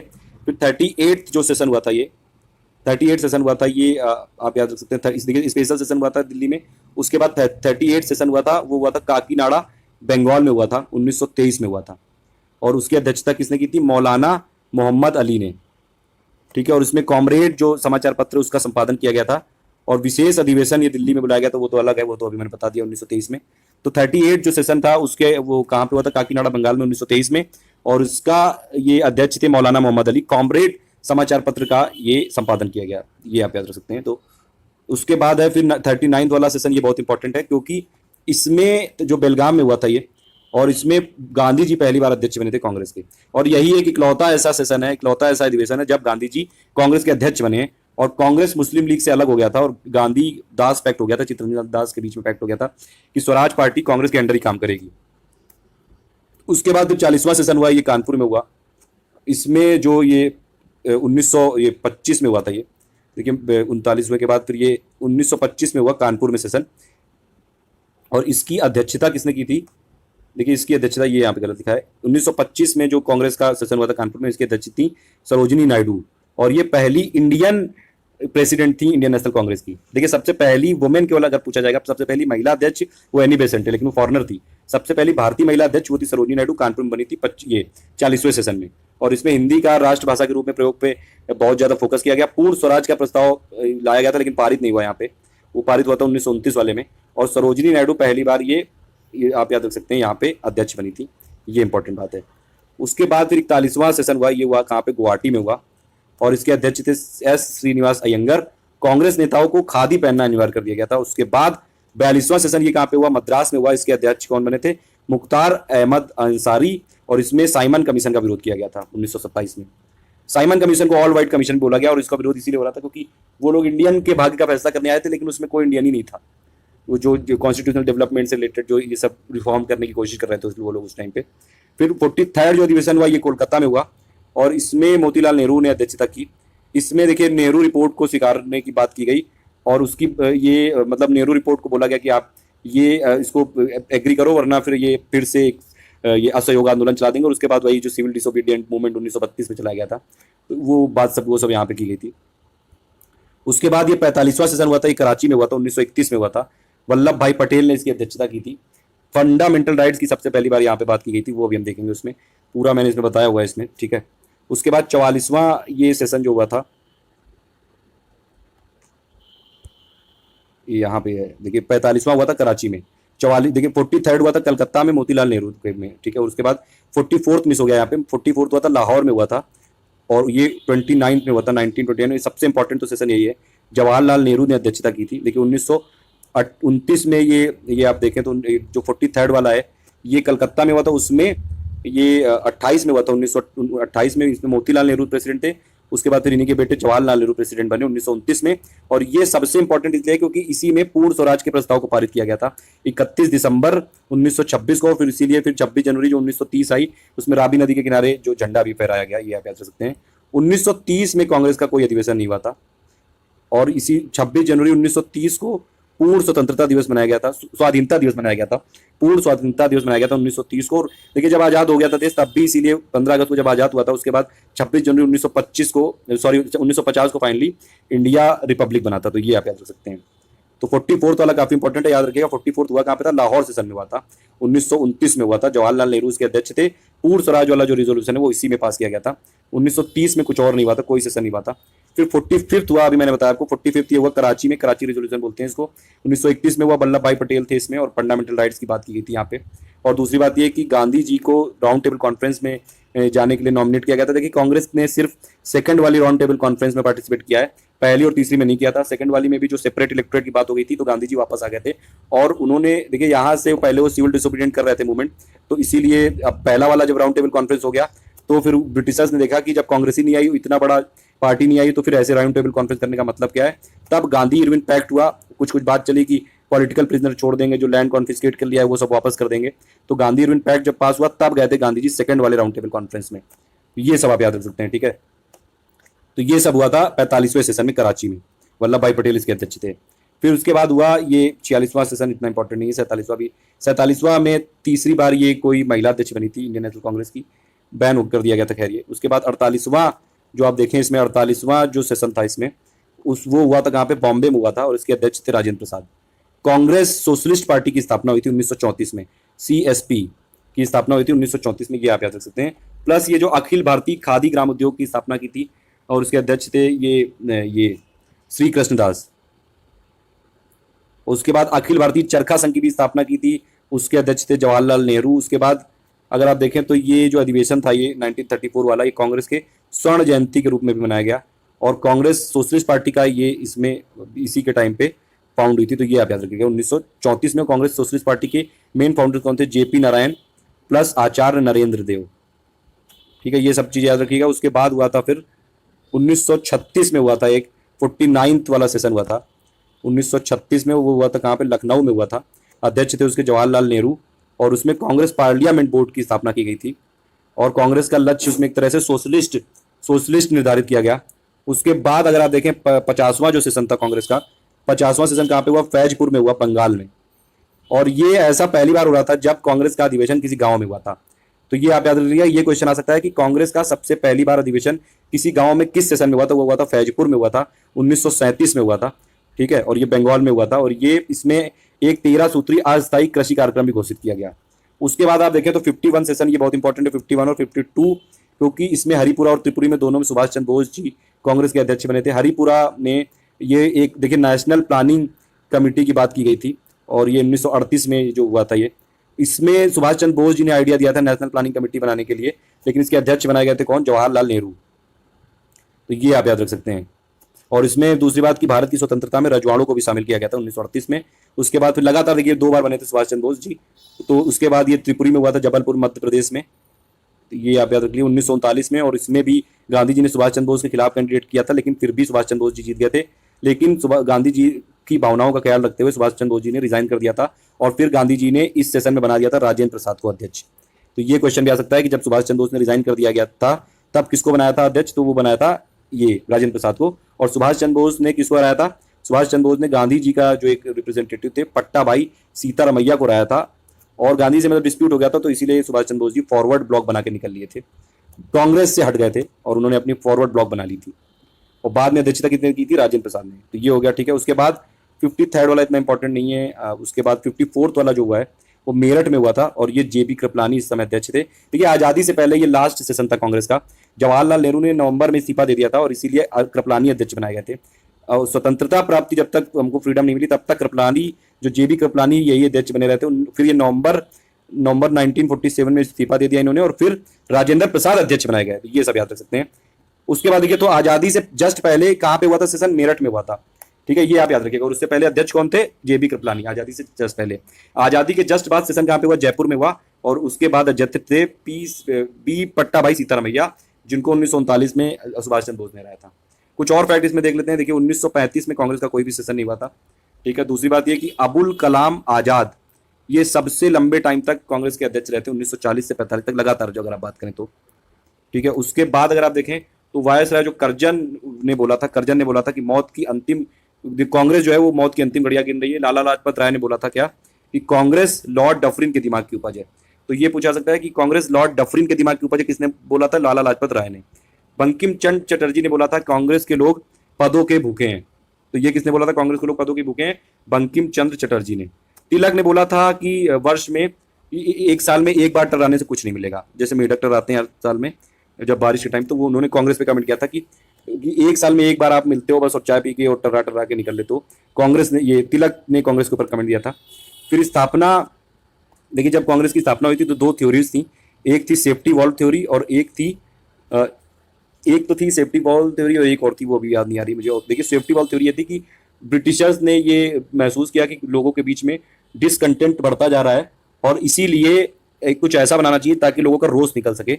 तो कांग्रेस की स्थापना ब्रिटिशर्स ने की थी, ऐसा लोग बोलते हैं। हाँ, दूसरी थ्योरी क्या थी कि Congress as a lightning conductor. तो ये मतलब देखिए दोनों थ्योरी अलग अलग लोगों ने मानी है। जो ये सेफ्टी वॉल्व थ्योरी थी ये किसने मानी है, ये मानी है ब्रिटिशर्स ने। उन्होंने बोला कि इंडिया के लोग बहुत ज्यादा फ्रस्ट्रेट थे, तो उनके रोष को निकालने के लिए कांग्रेस एक उन्होंने दिया कि देखिए सेफ्टी वॉल्व का कॉन्सेप्ट क्या होता है कि अगर कुकर में आप देखें तो लगातार प्रेशर बढ़ता जाता है, तो इसीलिए ऊपर होता है वो जो वॉल्व होता है सेफ्टी वॉल्व, ज्यादा प्रेशर बढ़ जाए तो यहाँ से हवा निकल जाती है ताकि वो कुकर फटे नहीं। तो इसीलिए कांग्रेस ने, इंडिया के जो लोग थे फ्रस्ट्रेट थे, इसीलिए कांग्रेस बना दी ताकि यहाँ पे आके वो लोग कुछ अपनी मांगे रख सकें, कुछ बातचीत हो सके, तो वो जो डिस्कंटेंट है वो फूटे नहीं, जैसे 1857 में हो गई थी क्रांति। तो ये ब्रिटिशर्स मानते हैं। दूसरी क्या थी, कांग्रेस एज ए कि लाइटनिंग कंडक्टर थ्योरी, उसमें क्या था, वो इंडियंस मानते हैं।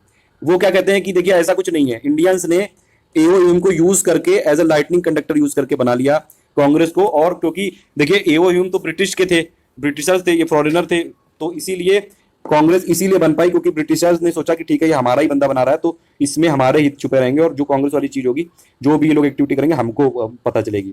तो इंडियंस मानते हैं कि हमने एओ ह्यूम को as a lightning conductor use किया और हमने उनका यूज करके कांग्रेस बना ली। तो दोनों अलग अलग थ्योरीज हैं वो, ठीक है। ये सब चीजें थी इसमें, ये इंपॉर्टेंट जो चीजें थी इंडियन नेशनल कांग्रेस से रिलेटेड वो सभी मैंने इसमें बता दी है और आप इसमें देख लीजिए। और इसमें कोई चीज लगभग बची नहीं। एक ये चीज थी कि जो ड्रेन थ्योरी है, Dadabhai drain of wealth theory, Dadabhai Naoroji ने ये बताई थी, 1867 में बताई थी, लेकिन इसको फॉर्मली एक्सेप्ट किया कब किया गया था, 1906 में किया गया था, ठीक है। ये 1900 जो ड्रेन ऑफ वेल्थ थ्योरी है, अभी मैंने आपको बताया था ये, तो ये आप याद रख सकते हैं। मैं ड्रेन ऑफ वेल्थ थ्योरी 1906 में नहीं, काफी सारे फैक्ट हैं इसलिए मैं खुद कंफ्यूज हो जाता हूँ। ड्रेन ऑफ वेल्थ थ्योरी अभी मैंने ऊपर बताई थी, किसमें किया था आप बता दीजिएगा। तो काफी सारी चीजें इसमें हमने देख ली हैं। एक और चीज मैंने बताई थी इसमें कि ये देखिए 1938 में बनी थी नेशनल प्लानिंग कमेटी और उसको सेटअप किसने किया था, सुभाष चंद्र बोस जी ने किया था, अध्यक्ष बने थे उसके जवाहरलाल नेहरू जी। उसके बाद फिर एक 1944 में बॉम्बे प्लान आया था, 8 इंडस्ट्रीज ने मिलकर बनाया था, प्लानिंग से रिलेटेड ये सब। एक कराची सेशन हुआ था 1934 में, जो हुआ था 1934 में जो कराची सेशन हुआ था, इसमें अगर आप देखें इधर 1931 में जो कराची सेशन हुआ था, इसमें वल्लभ भाई पटेल जी इसके अध्यक्ष थे और इसमें कांग्रेस ने फंडामेंटल राइट्स के ऊपर रिजोल्यूशन पास किया था। तो सबसे इंपॉर्टेंट चीज है कि कांग्रेस ने रिजोल्यूशन फंडामेंटल राइट और इकोनॉमिक पॉलिसी पे कब किया था, 1931 में। तो ये पूछा जा चुका है कि जो 1931 वाला जो ये सेशन है वो किस चीज के लिए इंपॉर्टेंट है, वो इस चीज के लिए इंपॉर्टेंट है क्योंकि इसमें फंडामेंटल राइट्स और इकोनॉमिक पॉलिसी के बारे में बात की गई थी और ये अडॉप्ट किया गया था रिजोल्यूशन इसके ऊपर। तो ये दोनों चीजें आप याद रख लीजिएगा। तो इसीलिए कांग्रेस का जो ये कराची वाला सेशन है काफी ज्यादा इंपॉर्टेंट है। और दूसरी बात मैं आपको जो बता रहा था कि ये जो ड्रेन ऑफ वेल्थ थ्योरी थी दादा भाई नौरोजी की, ड्रेन ऑफ वेल्थ थ्योरी 1867 में आई थी, लेकिन इसको कांग्रेस ने फॉर्मली एक्सेप्ट कब किया था, 1896 में किया था, ठीक है। और उस टाइम के प्रेसिडेंट दादा भाई नौरोजी ही थे। और दादा भाई नौरोजी ने एक और बात बताई थी, स्वराज टर्म का यूज कब किया था, 1906 में। दादा भाई नौरोजी 3 बार कांग्रेस के अध्यक्ष रहे थे। तो ये सब फैक्ट आप याद कर लीजिएगा एकदम। जो इसमें फैक्ट बताए देखिए एकदम काफी ज्यादा इधर उधर से मैंने कलेक्ट करके लाया हूं मैं। एक और बात थी कि जो नेहरू रिपोर्ट बनी थी 1928 में, उसमें फंडामेंटल राइट्स इंक्लूड किए गए थे और ये बेसिकली इंस्पायर्ड कहां से था, अमेरिकन बिल ऑफ राइट्स से, ठीक है। सबसे इंपॉर्टेंट बात। और अभी मैंने आपको एक बात और बताई थी कि सबसे पहले कंप्लीट इंडिपेंडेंस की मांग किसने की थी, हजरत मोहानी ने की थी, 1921 में की थी। तो वो पहले ऐसे पर्सन थे हिस्ट्री में जिन्होंने कंप्लीट इंडिपेंडेंस की बात की थी। दूसरी बात एक और लास्ट में फैक्ट है कि पहली बार इंडिया का नेशनल जो फ्लैग था वो कब होस्ट किया गया था, कब फहराया गया था, वो 1906 में फहराया गया था, 7 अगस्त 1906 में पारसी बागान स्क्वायर में कलकत्ता में। उसमें 3 स्ट्रिप थे, हॉरिजॉन्टल स्ट्रिप थे, रेड, येलो और ग्रीन। तो ये देखिए कांग्रेस सेशन से रिलेटेड फैक्ट थे, सेशन वाइज हमने देख लिया, सभी कुछ जो इंपॉर्टेंट चीजें थी वो सब कुछ देख लिया इसमें। इसके अलावा कुछ आने की और उम्मीद नहीं है। अगर आपको इसमें कोई फैक्ट गलत लगा हो या फिर कोई मिस हो गया हो तो मुझे बताइएगा जरूर। वुमेन वाले जो प्रेसिडेंट के फैक्ट थे वो भी काफी सारी चीजें मैंने इसमें बता दी हैं और इस जो पहले वाली वीडियो थे वो भी देख लीजिएगा। Thank you for listening. देखिए ये state PCS, SSC, CGL, UPSC सभी के लिए इंपॉर्टेंट है। ज्यादा से ज्यादा इसको लाइक और शेयर कर दीजिएगा ताकि ज्यादा लोगों तक ये प्रयास पहुंच सके। हुआ था, कौन कौन मेजर लीडर्स थे, इसके कॉजेज और कंसिक्वेंसेस क्या हुए थे। तो सबसे पहले बात करते हैं टीटू मीर्स मूवमेंट। ये मीर नाथर अली या टीटू मीर इनको बोलते थे, इनके नेतृत्व में शुरू किया गया था वेस्ट बंगाल में। कहाँ पर हुआ था ये पूछा जाता है, और किसने शुरू किया था ये मूवमेंट वो पूछा जाता है, और इसका कॉज क्या था। ये हिंदू लैंडलॉर्ड्स के खिलाफ शुरू हुआ था, ठीक है, जो बियर टैक्स लगाते थे फराजीज पर। तो ये है कुल मिलाकर के। तो नेतृत्व करता टीटू मीर या नाथर अली इनका नाम है, हिंदू लैंडलॉर्ड्स के खिलाफ। किस लिए, बियर टैक्स के खिलाफ, जो कि फराजियों पर हिंदू लैंडलॉर्ड्स लगाते थे। इस तरह से आप ध्यान रखेंगे। अगला है पागलपंथी मूवमेंट। पागलपंथी मूवमेंट जो है हजोंग और गारो ट्राइब्स की थी, ठीक है। हजोंग और गारो ट्राइब्स ने शुरू की थी करम शाह और टीपू शाह के नेतृत्व में। ये शुरू हुई थी मेमेन सिंह डिस्ट्रिक्ट, जो कि पहले बंगाल में हुआ करता था। तो इसमें किराए के लिए स्ट्राइक्स हुई थी, ठीक है, हड़ताल की गई थी और बाद में मूवमेंट को दबा दिया गया था। तो पागलपंथी मूवमेंट की शुरुआत किसने की थी, करम शाह और टीपू शाह ने। हजोंग और गारो ट्राइब्स के लिए ये मूवमेंट शुरू किया गया था, या फिर उन्होंने मूवमेंट शुरू किया था। मोपला अपराइजिंग की बात कर ले हम तो मालाबार रीजन में, ठीक है, केरल के पास मालाबार रीजन में मोपला विद्रोह इसको बोलते हैं, ठीक है। ये किस लिए था, रेवेन्यू जो यहाँ पर बढ़ाया जा रहा था, ठीक है, और फील्ड साइज को जो घटाया जा रहा था उनके लिए शुरू किया गया था। बेसिकली मोपला मुस्लिम्स कम्युनिटी से थे, ठीक है। मोपला मुस्लिम्स ने ये विद्रोह शुरू किया था। इंडिगो मूवमेंट शुरू किया गया था बंगाल के इंडिगो कल्टीवेटर्स के द्वारा, यानी कि इंडिगो नील उगाने वाले कल्टीवेटर्स के द्वारा। यूरोपियन इंडिगो प्लांटर्स के खिलाफ ये चलाया गया था, ठीक है, जो बहुत सारे यहाँ पर अपने अपने टर्म्स लगा दिए थे उन लोगों ने। इंडिगो प्लांटर्स के खिलाफ उनको ज़बरदस्ती नील की खेती करने पर मजबूर करते थे, टैरिफ बहुत ज़्यादा लगा देते थे, ये सारी चीज़ें। इंडिगो कमीशन सेटअप किया गया था 1860 में इस आंदोलन के तहत, या फिर इस आंदोलन के कंसिक्वेंस, इसके परिणाम के रूप में। अगला है हमारा डेक्कन पीजेंट अपराइजिंग, जो है ये मराठा किसानों के द्वारा शुरू किया गया था कारदेह विलेज में, जो कि पूणा में है इस समय, महाराष्ट्र में, ठीक है। उससे पहले जान लीजिए कि इंडिगो मूवमेंट के यहाँ पर मेन कौन थे। ये थे दिगंबर और विष्णु बिस्वास। डेक्कन पीजेंट अपराइजिंग के बारे में बात कर लें तो ये जो गुजराती और मारवाड़ी मनी लेंडर्स हुआ करते थे, जिनको साहू कहा जाता था, ठीक है, अलग अलग राज्यों में, तो उसके लिए उनके खिलाफ किया गया था। करप्ट प्रैक्टिसेस जो गुजराती और मारवाड़ी साहूकारों या मनी लेंडर्स की थी उनके खिलाफ एग्रीकल्चरिस्ट रिलीफ एक्ट जो है 1879 में पास किया गया था इस आंदोलन के कंसिक्वेंस के रूप में। फड़के का रामोसी अपराइजिंग के बारे में बात कर लें तो रामोसी किसान विद्रोह जो है, जो वासुदेव बलवंत फड़के के नेतृत्व में हुआ था महाराष्ट्र में 1870 से लेकर के 1887 तक। ये ब्रिटिश सरकार के खिलाफ किया गया था, ब्रिटिश सरकार की फेलियर के खिलाफ किया गया था, जिससे वो एंटी फेमाइन मेजर्स नहीं ले पा रहे, ठीक है, अकाल से निपट नहीं पा रही थी ब्रिटिश सरकार, उसके लिए उसके विरोध में ये लाया गया था ये विद्रोह, फड़के का रामोसी विद्रोह। पबना एग्रेरियन अपराइजिंग जो है, जिसका नेतृत्व किया था शाह चंद्र रॉय ने, शंभू पाल ने, खुद ही मुलाह ने और सपोर्ट किया गया था इसको बीसी चटर्जी के द्वारा और आरसी दत्त के द्वारा। ये पबना डिस्ट्रिक्ट जो कि ईस्ट बंगाल में उस समय हुआ करता था, अभी तो खैर ये बांग्लादेश में है, वहाँ पर ही शुरू हुआ था। ठीक है, पबना विद्रोह में क्या हुआ था, इसमें जो जमींदार लोगों की पॉलिसीज थी उनके विरोध में शुरू किया गया था। ठीक है, उनकी दमनकारी जो पॉलिसीज थी उनके विरोध में बंगाल टीनेंसी एक्ट जो है 1885 में इसको रिजॉल्व करने के लिए पास किया गया था। पंजाब का जो पीसेंट रिवॉल्व हुआ था, यानी कि पंजाब किसान आंदोलन, ये कब हुआ था, ये 19वीं सदी के आखिरी डिकेड में हुआ था पंजाब में। ठीक है, पंजाब में लोग अपनी जो लैंड है वो खो रहे थे। लैंड एलिनेशन एक्ट 1900 में पास किया गया था। इस एक्ट में पंजाब रीजन में जो भी सेल होती थी या फिर गिरवी रखी जाती थी ज़मीनों की, और उस पर जो रिवेन्यू लगाना होता था उस पर रेगुलेशंस लगाए गए थे। ठीक है, चंपारण सत्याग्रह के बारे में बात कर लें तो चंपारण के किसानों के द्वारा शुरू किया गया था 3 कथिया सिस्टम के खिलाफ था। ये कई बार, बहुत बार लगातार पूछा गया है कि चंपारण विद्रोह का क्या कारण था, तो ये इसका कारण था 3 कथिया सिस्टम का विरोध या फिर 3 कथिया सिस्टम के प्रति उग्र होना चंपारण के किसानों का। इसके परिणाम स्वरूप चंपारण एग्रेरियन एक्ट लाई गई थी जिसमें 3 खटिया सिस्टम को एबॉलिश कर दिया गया था। ठीक है, खेड़ा सत्याग्रह 1918 में गुजरात में चलाया गया था गांधी जी के द्वारा। ठीक है, इनका पहला सत्याग्रह था खेड़ा, ये भी कई बार पूछा गया है। गांधी जी का पहला सत्याग्रह कौन सा था, खेड़ा सत्याग्रह। फसलों के बर्बाद होने पर जो कर पर मुआवजा नहीं दिया जाता था सरकार के द्वारा, उसके विरोध में या फिर कह सकते हैं कि मुआवजा दिए जाने की मांग करते हुए ये खेड़ा सत्याग्रह चलाया गया था। बारदोली सत्याग्रह जो है कुनबी और पाटीदार कम्युनिटी के जो लैंड ओनिंग किसान थे और जो अनटचेबल्स माने जाते थे उस समय, ठीक है, उनका ये विद्रोह था कह सकते हैं। इसको सपोर्ट किया गया था मेहता ब्रदर्स के द्वारा और मोर प्रोमिनेंटली वल्लभ भाई पटेल के द्वारा। बारदोली सत्याग्रह का कारण था अपर कास्ट के लोगों के द्वारा यहाँ पर उत्पीड़न और साथ ही साथ 22% की हाइक लगाना बॉम्बे गवर्नमेंट के द्वारा। ठीक है, लेकिन इस विद्रोह के बाद क्या हुआ था कि सरकार को झुकना पड़ा और रेवेन्यू जो था वो 22% से घटा करके केवल 6.03% कर दिया गया। ठीक है, तो ये परसेंटेज भी ध्यान रखिएगा, कभी कभी बहुत माइन्यूट डिटेलिंग भी पूछ ली जाती है हमसे। एका मूवमेंट के बारे में बात कर ले तो एका मूवमेंट पासी और अहिर जातियों के द्वारा हरदोई, बाराबंकी, सीतापुर डिस्ट्रिक्ट जो कि उत्तर प्रदेश में इस समय यहाँ पर शुरू हुआ था एका मूवमेंट। इसमें भी रेंट पर जो किराया बढ़ाया गया था, मतलब किराया बढ़ाए जाने पर हड़तालें हुई थी इसमें। इसका कोई स्पेशल नेतृत्व किसी ने नहीं किया था, ना कोई प्रोमिनेंट लीडर। बस इतना ध्यान रखिएगा कि कहाँ पर हुई थी, हरदोई, बाराबंकी, सीतापुर, ये हमारे डिस्ट्रिक्ट पड़ते हैं उत्तर प्रदेश में, थोड़ा हम कह सकते हैं कि नर्दर्न उत्तर प्रदेश में। बकश्त मूवमेंट चलाया गया था 1936 में, कहाँ पर, बिहार रीजन में, जमींदारों की नीतियों के खिलाफ। ठीक है, और उनके जो ऑक्यूपेंसी राइट्स थे उसके खिलाफ। तेभागा मूवमेंट जो है ये गरीब किसानों के द्वारा चलाया गया था और किराएदारों के द्वारा। ठीक है, इनको बरगादार और शेयर क्रॉपर्स भी बोलते थे। ठीक है, तो जमींदारों, मनी लेंडर्स के उत्पीड़न के खिलाफ चलाया गया था और फाइनली बिल पास किया गया था जिससे उनकी समस्याओं का निदान हुआ। तेलंगाना इंसरेक्शन की बात कर लें तो ये भी चलाया गया था मनी लेंडर्स के खिलाफ। ठीक है, मनी लेंडर्स और ऑफिशियल्स के खिलाफ। कहाँ पर, ऑफिशियल कहाँ के, निज़ाम ऑफ हैदराबाद के। प्रिंसिपल्स क्या हुए, इन सभी के बारे में चर्चा करेंगे डिटेल में। चलिए शुरुआत करते हैं। तो सबसे पहला मूवमेंट हम देखते हैं सत्यशोधक मूवमेंट। ठीक है, सत्यशोधक समाज ने इसको किया था। सत्यशोधक समाज की स्थापना की गई थी ज्योतिबा फूले के द्वारा। ठीक है, ब्राह्मणिक डोमिनेशन के खिलाफ। ठीक है, ब्राह्मणों का जो प्रभुत्व चल रहा था उसके खिलाफ। लोअर कास्ट का जो यहाँ पर इमेंसिपेशन हो रहा था, यानी कि जो उनका उत्पीड़न हो रहा था उसके खिलाफ। विडोस और अनटचेबल्स के खिलाफ जो भी उत्पीड़न हो रहे थे उसके खिलाफ। अराविपुरम मूवमेंट के बारे में बात कर ले, श्री कृष्ण गुरु ने इसको चलाया था केरल में, और ये स्पेशली डिप्रेस्ड क्लास के लिए था, यानी कि दलितों के लिए। कौन से दलितों के लिए पूछ सकते हैं आपके एग्जाम में, तो जो इजावास काम करते थे या उनको इरावा भी बोलते थे केरल में, उनके उत्थान के लिए या फिर उन पर हो रहे उत्पीड़न के खिलाफ। और इसी क्रम में श्री नारायण धर्म परिपालन योगम भी सेटअप किया गया था 1902-1903 में।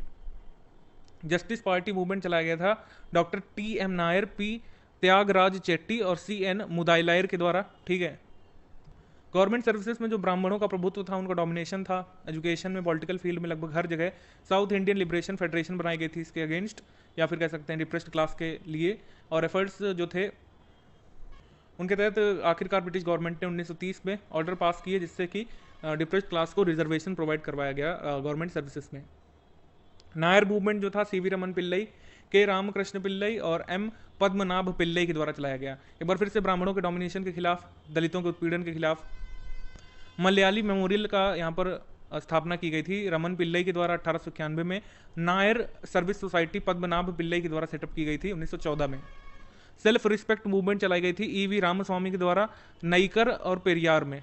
ठीक है, ये चलाया गया था एक बार फिर से ब्राह्मणों के प्रभुत्व के लिए। और कुदी अरासू नाम की जर्नल यहाँ पर शुरू की गई थी पेरियार से 1910 में। नादर मूवमेंट जो है ये अनटचेबल्स के द्वारा चलाया गया था। जो शानन हुआ करते थे, बाद में इन्होंने क्षत्रिय कस्टम को अपनाया था और बाद में ये नादर बन के उभरे थे तमिलनाडु में। ठीक है। सोशल बियस के खिलाफ था ये, सोशल बायस के खिलाफ, और एजुकेशनल और सोशल वेलफेयर को प्रमोट करने के लिए नादरों के बीच। तो नादर महाजन संगम यहाँ पर बनाया गया था 1910 में। डिप्रेस्ड क्लास मूवमेंट चलाई गई थी बी आर अम्बेडकर के द्वारा महार्स के लिए, एक बार फिर से ही अछूतों के लिए था, ठीक है, यानी कि जो अनटचबिलिटी के खिलाफ था। डिप्रेस्ड क्लास इंस्टीट्यूशन बनाया गया 1924 में। एक मराठी 15 दिन में छपने वाली मैगजीन लाई गई, बहिष्कृत भारत 1927 में इनके द्वारा। समाज समता संघ बनाया गया था, सॉरी, ठीक है, 1927 में। शेड्यूल्ड कास्ट फेडरेशन बनाया गया था 1942 में, अपने विचारों को रखने के लिए, ठीक है, अनटचबिलिटी के खिलाफ अपने विचारों को रखने के लिए। कांग्रेस हरिजन मूवमेंट, ये सोशल स्टेटस लोअर और बैकवर्ड क्लासेस का इंप्रूव करने के लिए, उनका उत्थान करने के लिए। All India anti untouchability league बनाई गई थी 1932 में। हरिजन नाम का एक साप्ताहिक चलाया गया था गांधी के द्वारा 1933 में। कैवर्त दास मूवमेंट यहाँ पर कैवर्तों के द्वारा शुरू की गई थी, जो कि बाद में महिष्या बन गए थे, ठीक है। ये मदनापुर वेस्ट बंगाल में चलाई गई थी। जाति निर्धारणी सभा बनाई गई थी 1897 में इसके लिए, और महिष्य समिति बनाई गई थी 1901 में इसके लिए। तो ये कुछ बातें आप ध्यान रखेंगे, ध्यान से देखिएगा इसको। सबसे पहले हम बात कर लेते हैं न्यूज़पेपर्स की। पहला न्यूज़पेपर है बंगाल गजट। इसको कलकत्ता जनरल एडवर्टाइजर पहले बोलते थे। ये वीकली न्यूज़पेपर था। इसमें कुछ चीज़ें पूछी जाती हैं। कहाँ से छपा? जैसे सबसे पहले ये छपा था 1780 में कलकत्ता से। ये फर्स्ट न्यूज़पेपर है, ठीक है, मतलब हमारे एशिया का फर्स्ट न्यूज़पेपर है। शुरुआत इसकी किसने की थी? जेम्स ऑगस्टस हिकी ने, जो कि एक आयरिश पर्सन थे, ठीक है। इंडिया गजट की हम बात कर ले तो 1787 में कलकत्ता से छपता है। हेनरी लुइस विवियन डिरोजियो, ठीक है, ये इसके कर्ता धर्ता थे, एसोसिएटेड थे इससे। मद्रास कुरियर के बारे में बात कर ले हम लोग तो मद्रास का ये पहला न्यूज़पेपर था, हम लोग कह सकते हैं। बॉम्बे हेराल्ड जो था, ये बॉम्बे का पहला न्यूज़पेपर था, या बॉम्बे से छपने वाला पहला न्यूज़पेपर था। 1784 में छापा गया था। इंडियन हेराल्ड की बात कर ले तो इंग्लिश में था। 1795 में मद्रास से शुरू हुआ था। आर विलियम्स के द्वारा शुरू किया गया था, जो कि एक इंग्लिश पर्सन थे, और हमफ्रीज ने इसको पब्लिश किया था।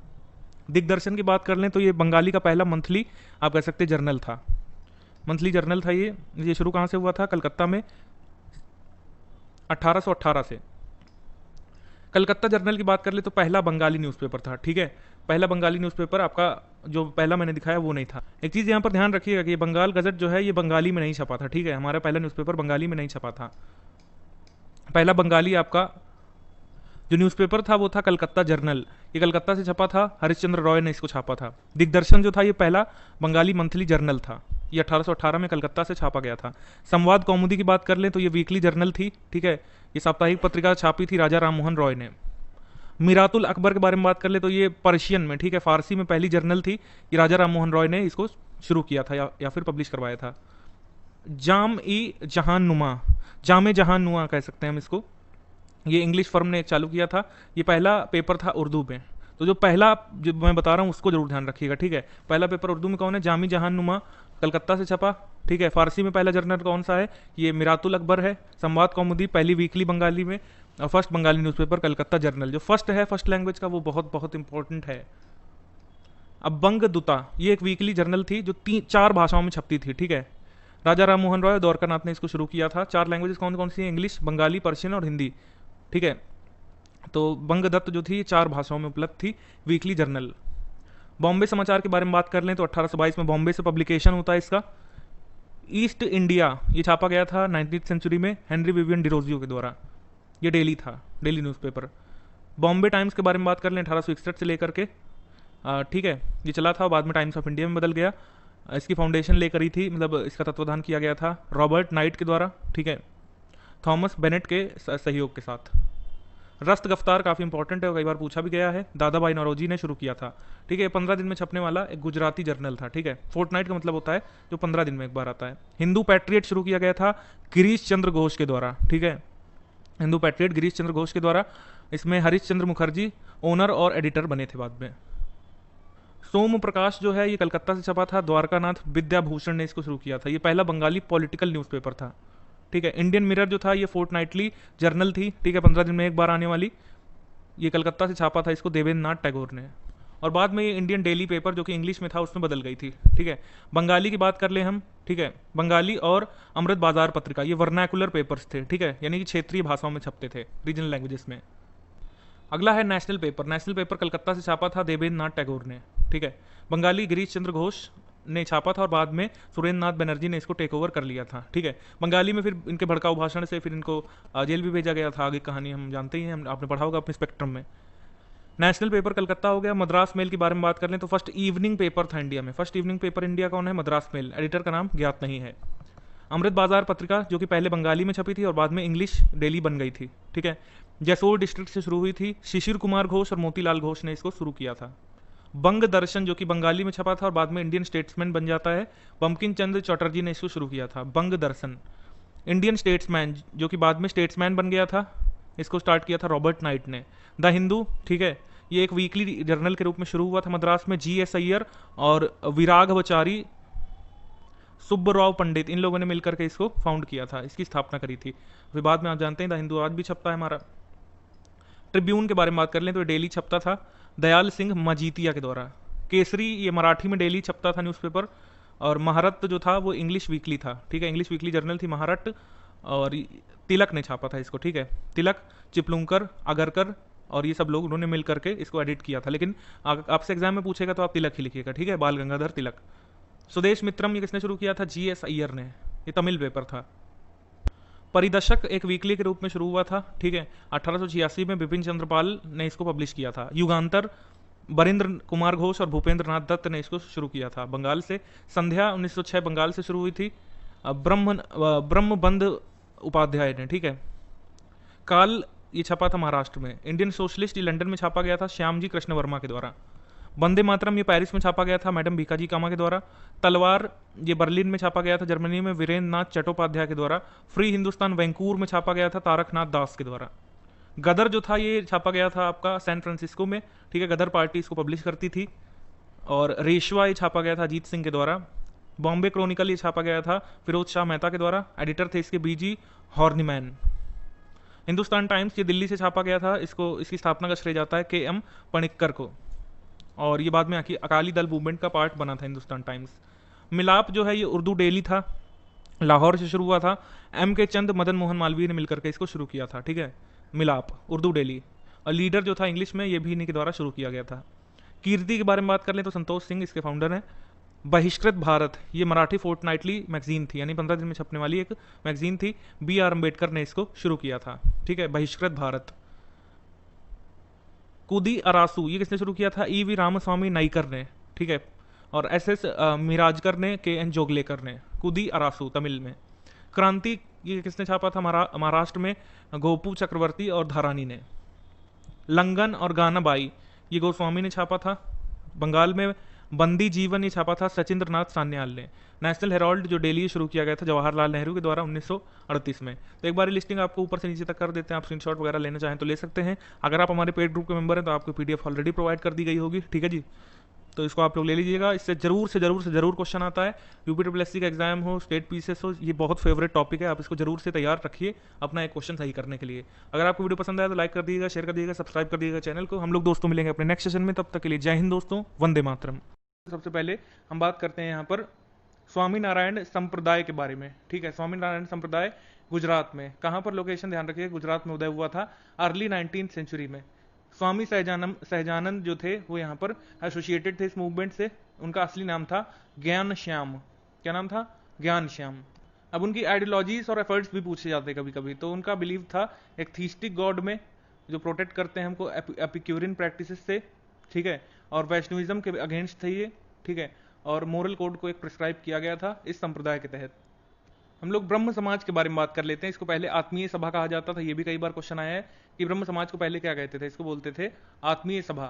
कहाँ पर फाउंड की गई थी? इसकी स्थापना हुई थी कलकत्ता में 18th अर्ली से 19th सेंचुरी के बीच। ठीक है, और राजा राम मोहन रॉय फाउंडर हैं, ये बिल्कुल ध्यान रखिएगा इसमें।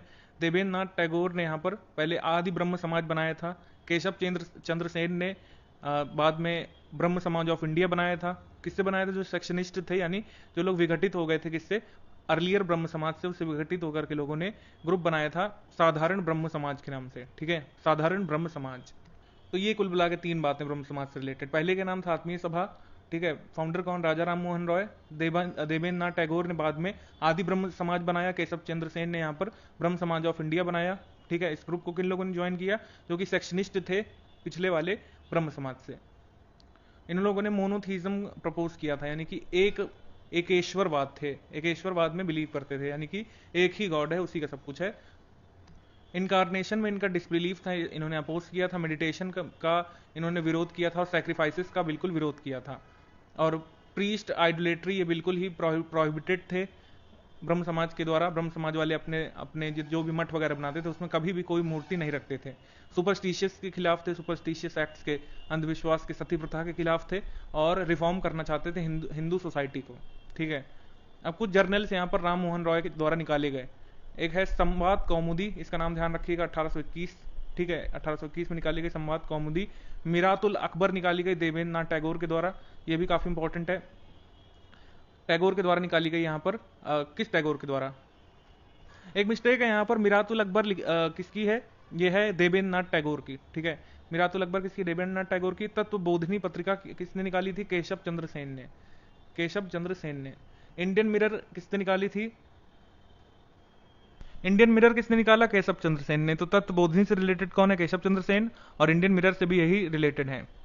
साधारण ब्रह्म समाज ने निकाली थी तत्व कौमुदी, और द इंडियन मैसेंजर निकाला था, और द संजी बारी निकाला था, नव्य भारत निकाला था, ये अखबार या मैगजीन कोई भी हो सकते हैं। ठीक है, प्रवासी निकाला था। यंग बंगाल मूवमेंट के बारे में अगर हम बात कर लें तो फाउंडर कौन है या फिर किसने शुरुआत की थी इसकी, हेनरी लुइस विवियन डिरोजियो ने की थी। पॉपुलरली हम इनको डिरोजियो बोलते हैं और इनके समर्थकों को डिरोजियंस बोलते हैं। ठीक है, रसिक कृष्ण मलिक ने सपोर्ट किया था इसको, ताराचंद्र चक्रवर्ती ने सपोर्ट किया था, कृष्ण मोहन बनर्जी ने सपोर्ट किया था इसको। तो इन लोगों ने सोसाइटी में वाइसेस को यहाँ पर अपोज किया। वाइसेस का मतलब इन लोगों ने दुराचार का विरोध किया, ट्रुथ, फ्रीडम, और मतलब ये रीजन को लेकर के आया। फ्रेंच रिवॉल्यूशन के आइडियोलॉजीज से प्रभावित थी ये। ठीक है, इन लोगों ने एक ज्ञान नवसेन नाम से एक जर्नल निकाली थी। ठीक है, खुद डिरोजियो ने एडिटिंग की थी हस्पिरिस की, और द कलकत्ता लाइब्रेरीज गजेट जो था वो एसोसिएट किया गया था इंडियन गजेट के साथ। ठीक है, तो ये आप ध्यान रख सकते हैं। धर्म सभा के बारे में बात कर लें, कलकत्ता में जो 1830 में शुरू की गई थी, ये संगठन शुरू किया गया था राधाकांत देव के द्वारा, वो इसके फाउंडर हैं।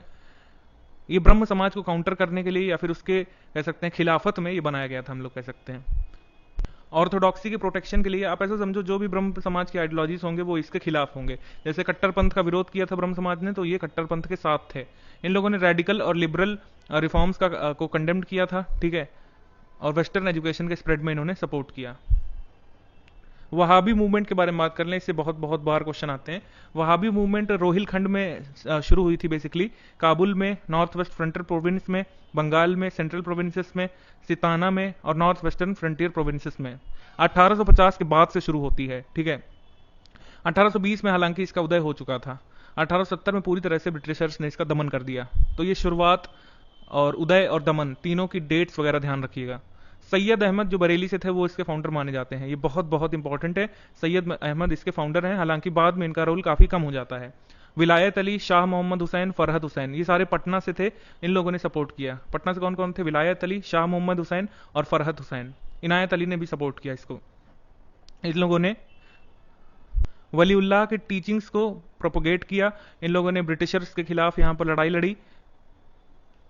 ब्रिटिशर्स सिखों के खिलाफ जो भी कार्रवाई कर रहे थे उसका विरोध किया, और इंडिविजुअल कॉन्शियंस इन रिलीजन पर फोकस किया इन लोगों ने, यानी कि व्यक्ति का अपना यहाँ पर रिलीजन को लेकर के यहाँ पर ऑर्थोडॉक्सी नहीं होनी चाहिए। अंतर्मन से जो भी विश्वास था लोगों का अपने अपने धर्मों के प्रति, उसको सपोर्ट किया इन लोगों ने।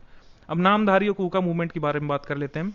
नामधारी और कूका मूवमेंट सिखों के बीच चली थी। ठीक है, नॉर्थ वेस्ट फ्रंटियर प्रोविंस में, और भाईनी नाम की जगह पर, जो कि इस समय लुधियाना डिस्ट्रिक्ट के नाम से जाना जाता है, पंजाब में। और इसका उदय हुआ था 1841 के करीब, इसका दमन कर दिया गया था 1871 के करीब। भाई बालक सिंह और बाबा राम सिंह फाउंडर थे नामधारी मूवमेंट के। ठीक है, पॉलिटिकल और सोशल रिफॉर्म्स लाना चाहते थे सिखों के बीच। तायूनी मूवमेंट जो थी ये ढाका से शुरू हुई थी, जिसको डक्का बोलते थे पहले, 1839 से। करामत अली जौनपुरी के तत्वाधान में शुरू की गई थी। वलीउल्लाह की टीचिंग को इन लोगों ने सपोर्ट किया था। ठीक है, और यही इस मूवमेंट का आधार भी था। इन लोगों ने फराइजी मूवमेंट का विरोध किया था। ठीक है, student scientific and student literary and scientific societies का कोई फाउंडर नहीं माना जाता है। पॉपुलर साइंस और सोशल क्वेश्चंस पर इन लोगों ने अपनी चर्चा की और अपना पक्ष रखा। परमहंस मंडाली की बात कर लें तो इसका भी कोई स्पेशल फाउंडर नहीं है। परमहंस मंडाली की आइडियोलॉजी ये है, इन लोगों ने भगवान को सर्वोपरि माना और कास्ट रूल्स के खिलाफ यहाँ पर अपनी आइडियोलॉजीज रखी, यानी कि रिलीजन के साथ थे लेकिन कास्ट रूल्स जाति प्रथा के विरोध में थे। रहनुमाई मजदासान सभा इसको बोलते हैं हम लोग, और एसएस बंगाली, नौरोजी फुरदोंजी, दादा भाई नौरोजी और अदर्स यहाँ पर इसके फाउंडर मेंबर्स माने जाते हैं। ये पारसीज के लिए थे बेसिकली। सोशल कंडीशन पारसीज की इंप्रूव करनी थी और जो उनकी जोरोराष्ट्रियन प्योरिटी थी उसको रिस्टोर करने लक्ष्य था। जर्नल जो निकाले गए थे वो रस्त गफ्तार निकाला गया था, इसको बोलते हैं ट्रुथ टेलर। रस्त गफ्तार किसने निकाला था? दादा भाई नौरोजी ने, ठीक है, ध्यान रखिएगा। राधा स्वामी मूवमेंट के बारे में बात कर लें। आगरा में शुरू की गई थी राधा स्वामी मूवमेंट, और इन लोगों ने belief in one supreme being पर फोकस किया, यानी कि एक ही सुप्रीम है, एक ही शक्ति है और एक ही भगवान है। और गुरु को बहुत सुप्रीम पोजीशन देने पर इन लोगों ने बात कही थी कि गुरु की पोजीशन सुप्रीम है। ऐसा पहली बार हुआ था कि कोई सुप्रीमेसी गुरु को मान रहा था। सत्संग में बिलीव करते थे, सत्संग पर स्ट्रेस करते थे, और स्पिरिचुअल फुलफिलमेंट जो थी वो बिना मटेरियल लाइफ को गिव अप किए अचीव नहीं की जा सकती थी, इनका कहना था। यानी कि अध्यात्म को हम जब तक अपना संसारिक जीवन नहीं छोड़ते तब तक हासिल नहीं कर सकते। एक्चुअली मिस्टेक है यहाँ पर पढ़ने में मिस्टेक हो गया। एक्चुअली में ये लोग ये मानते थे कि स्पिरिचुअल चीज़ें अचीव कर सकते हैं हम लोग, बिना हम सांसारिक जीवन त्यागे हुए हम लोग अचीव कर सकते हैं, ऐसा उनका बिलीफ था। Deoband school of Islamic theology के बारे में बात करते हैं। देवबंद सहारनपुर में उदय होता है, यूपी में करीब 1866 में, ठीक है। और इनकी क्या क्या आइडियोलॉजीज थी? इन लोगों ने सैयद अहमद खान के व्यूज को अपोज किया था, ठीक है, और इंडियन नेशनल कांग्रेस के फॉर्मेशन को इन लोगों ने सपोर्ट किया था, जो कि अहमद खान विरोध कर रहे थे। बस इतनी आप ध्यान रखेंगे इसके बारे में। प्रार्थना समाज के बारे में बात कर लें तो आत्माराम पांडुरंग और गोविंद रानाडे चीफ मेंटोर थे। आत्माराम पांडुरंग फाउंडर थे, ये ध्यान रखिएगा। Worship and reform of society through emphasis on monotheism, upliftment of women, abolition of caste discrimination and religious orthodoxy, यानी कि वही कुल मिलाकर के कट्टरपंथ को हटा करके एक ही भगवान पर श्रद्धा करके नारी जाति का सम्मान करते हुए, उनका उत्थान करते हुए, जाति प्रथा का नाश करते हुए हम आगे बढ़ेंगे, ये इनकी आइडियोलॉजीज थी। इंडियन रिफॉर्म एसोसिएशन की बात कर लें तो केशव चंद्र सेन इसके फाउंडर थे। इन लोगों ने पब्लिक ओपिनियन क्रिएट किया था चाइल्ड मैरिजेस के खिलाफ, ठीक है, बाल विवाह प्रथा के लोग खिलाफ थे, और सोशल स्टेटस जो थी वुमेन की जो डिग्रेड हो रही थी उसके अपलिफ्टमेंट के लिए इन लोगों ने काम किया था, ठीक है। और ये विडो मैरिजेस को लीगलाइज करने पर भी इन लोगों ने काफी काम किया था। आर्य समाज के फाउंडर कौन थे? इनको बोलते हैं मूल शंकर बेसिकली, और इनका पॉपुलर नाम था दयानंद सरस्वती। वैसे तो ये हिंदू धर्म को माने जाते थे, लेकिन इन लोगों ने जो राइट्स फॉलो किए जाते थे ब्राह्मणों के द्वारा उनका विरोध किया, ठीक है। आइडोलेट्री का विरोध किया है, जो कि एक अभिन्न अंग है हिंदू धर्म का, मूर्ति पूजा, उसका इन लोगों ने विरोध किया था। अंधविश्वास जो काफी पॉपुलर था हिंदू धर्म में, उसका इन लोगों ने विरोध किया था। दयानंद एंग्लो वैदिक कॉलेज की इन लोगों ने स्थापना की थी, जो आज भी चल रहे हैं काफी जगह पर। अलीगढ़ मूवमेंट के बारे में बात कर लें, जो आगे चल करके हमारा मोहम्मदन एंग्लो ओरिएंटल कॉलेज बनता है 1870 में, और बाद में जाकर के एमयू बन जाता है, जो कि आज भी चल रहा है। तो अलीगढ़ मूवमेंट के फाउंडर माने जाते हैं सैयद अहमद खान, ठीक है। इन लोगों ने धार्मिक सुधार करना चाहे थे, अपने ही धर्म का परीक्षण करते हुए, साइंटिफिक और रेशनल आउटलुक रखते हुए, वेस्टर्न एजुकेशन को रिकॉग्नाइज करते हुए, उनकी बात समझते हुए सोशल रिफॉर्म पर फोकस किया था सैयद अहमद खान ने। सैयद अहमद खान ने एक साइंटिफिक सोसाइटी बनाई थी 1864 में। तहजीब अल अखलाक यहाँ पर उन लोगों सैयद जी ने निकाला था, एक उर्दू जर्नल। ये सब पूछे जाते हैं जर्नल वगैरह किससे एसोसिएटेड है, और ध्यान रहे कभी एक नहीं पूछते हैं स्टेट पीसेस में, 4-5 ऑप्शन बना करके आपको दिए जाते हैं, या तो ट्रू फॉल्स पूछते हैं या तो मैच करवाने को आता है जर्नल से लेखक को। थियोसॉफिकल सोसाइटी ये न्यूयॉर्क में फाउंड हुई थी, लेकिन बाद में ये अदियार पर शिफ्ट कर दी गई थी, जो कि मद्रास के पास था 1875 में। Madam HB. ब्लावत्स्की इसकी फाउंडर मानी जाती हैं, एक रशियन, और कर्नल H.S. ऑलकॉट एक अमेरिकन, और एनी बेसेंट जो कि बाद में इसकी प्रेसिडेंट बनती हैं। इनकी आइडियोलॉजीज से यहाँ पर इंस्पिरेशन लेती थी उपनिषद से, वेदांत से, और फोकस किया था इन लोगों ने रिलीजियस रिवाइवल पर और सोशल रिफॉर्म्स पर। धार्मिक और सामाजिक सुधार उपनिषदों से प्रेरणा लेते हुए करना इनका लक्ष्य बना था बाद में। थियोसॉफिकल सोसाइटी की बात कर रहे हैं हम लोग। डेक्कन एजुकेशन सोसाइटी की बात कर लें तो फाउंडर मेंबर्स हैं M.G. Ranade, V.G. चिपदोंकर, G.C. Agarkar, ये फाउंडर मेंबर्स हैं। इन लोगों ने एजुकेशन पर कंट्रीब्यूट किया था, वेस्टर्न एजुकेशन का स्प्रेड हो सके इंडिया में, और फर्ग्यूसन कॉलेज खोला गया था पुणे में इन्हीं के तहत 1885 में। चाइल्ड मैरिजेस के खिलाफ इन लोगों ने काम किया था, फोर्स्ड विडोहुड के खिलाफ काम किया था, वुमेन एक्सप्लॉयटेशन के खिलाफ काम किया था, ठीक है। इंडियन नेशनल सोशल कॉन्फ्रेंस के बारे में बात कर लें, एमजी रानाडे और रघुनाथ राव फाउंडर मेंबर्स में से, और इनका लक्ष्य था सामाजिक सुधार। देवा समाज लाहौर के बारे में बात कर लें तो शिव नारायण अग्निहोत्री फाउंडर हैं। ब्रह्म समाज की जैसी इनकी आइडियोलॉजीज थी, इन लोगों ने सोशल कोड ऑफ कंडक्ट अपनाने की बात कही थी। ब्राइब टेकिंग के खिलाफ, गैम्बलिंग के खिलाफ, जुआ खेलने के खिलाफ, अल्कोहल कंजम्पशन और नॉन वेजिटेरियन फूड लेने के खिलाफ इन लोगों ने रिफॉर्म किए थे, और ब्रह्म समाज से प्रेरित थी इनकी आइडियोलॉजीज। अहमदिया मूवमेंट के बारे में बात कर लें, मिर्जा गुलाम अहमद फाउंडर माने जाते हैं। इन लोगों ने इस्लाम की रक्षा करने के लिए इसको बनाया था। जो क्रिश्चियन मिशनरीज फैल रहे थे हिंदू धर्म के अगेंस्ट, जैसे वो लोग कन्वर्जन्स कर रहे थे, उनको क्रिश्चियंस में कन्वर्ट कर रहे थे, उसी प्रकार से मुस्लिमों का कन्वर्जन ना हो सके तो इस्लाम को प्रोटेक्ट करने के लिए उन लोगों ने ये बनाया था। एक इंपॉर्टेंट चीज़ है कि इसके फाउंडर गुलाम अहमद ने खुद को एक मसीहा बताया था और भगवान कृष्ण का अवतार भी बताया था खुद को, ठीक है। मद्रास हिंदू एसोसिएशन मद्रास में शुरू हुआ था। इसके फाउंडर मेंबर माने जाते हैं वीरेशीय लिंगम पंतुलु। और प्योरिटी मूवमेंट इन लोगों ने चलाई थी कि मतलब सामाजिक सुधार, देवदासी सिस्टम जो चलता था विमेंस के अगेंस्ट, और ये काफ़ी खराब सिस्टम था, इसको एबॉलिश करने के लिए काम किया गया था पंतुलु के द्वारा और इनके मद्रास हिंदू एसोसिएशन के द्वारा। रामकृष्ण मिशन नरेंद्रनाथ दत्त नाम के व्यक्ति ने चलाया था, जिनको हम जानते हैं पॉपुलरली स्वामी विवेकानंद के नाम से, ठीक है। इनके मेन सेंटर्स बेलूर वेस्ट बंगाल में है और मायावती नाम की जगह पर है। हिंदुइज्म का रिवाइवल इनका लक्ष्य था। एंशियंट रिलीजियस टेक्स्ट जो है हमारे, खासकर की वेदांत वगैरह, उनको हम अपना कॉन्सेप्ट बना करके आगे बढ़ाएं हिंदू धर्म को। कास्ट रेस्ट्रिक्शंस को हम लोग इग्नोर करें और खास करके जो हिंदुइज्म में जो सुपरस्टिशंस चल रहे हैं उनको एबॉलिश करें, उनसे पीछा छुटाएं और वुमेन का अपलिफ्टमेंट करें। ये उनके आइडियोलॉजीज थे और उनके लक्ष्य थे। एजुकेशन सिस्टम को ओवरऑल करना भी इनका लक्ष्य था। भारत धर्म महान मंडल बनारस में फाउंड किया गया था मदन मोहन मालवीय के द्वारा, दीनदयाल शर्मा के द्वारा और गोपाल कृष्ण गोखले के द्वारा। ये लोग ऑर्थोडॉक्स थे और जैसा हिंदू धर्म उस जमाने में चल रहा था उसके साथ चलना चाहते थे, और आर्य समाज की टीचिंग्स को इन लोगों ने अपोज किया था, ठीक है। उनके हिसाब से जैसा चल रहा था सुपरस्टिशियस वाला हिंदू सिस्टम, वैसा ही चलने देना चाहिए, कोई भी दखलंदाजी ना करे। The servants of India society की स्थापना गोपाल कृष्ण गोखले ने की थी, फेमाइन रिलीफ और ट्राइबल लोगों की कंडीशन को बेटर बनाने के लिए। फेमाइन का मतलब है यहाँ पर आपका अकाल। पूना सेवा सदन जी के देवधर और रमाबाई रानडे ने इसको बनाया था। इकोनॉमिक अपलिफ्टमेंट फॉर वुमेन इसका लक्ष्य था, यानी कि महिलाओं की आर्थिक स्थिति सुधारी जा सके। निष्काम कर्म मठ जो है धोंदो केशव कर्वे के द्वारा बनाई गई थी, ठीक है। एजुकेशनल प्रोग्रेस ऑफ वुमेन हो सके, ठीक है, वुमेन एजुकेशन की एजुकेशन इंप्रूव हो सके, वुमेन्स की विडोज की कंडीशन स्पेशली सुधारी जा सके, ठीक है। और वुमेन्स यूनिवर्सिटी इन्होंने पुणे में बनाई थी जो कि अब बॉम्बे में है। एक और चीज ध्यान रखिएगा कि केशव कर्वे विडो मैरिजेस के काफी मतलब सपोर्ट करते थे, ठीक है, और खुद इन्होंने एक विडो से विवाह भी किया था इसी क्रम में।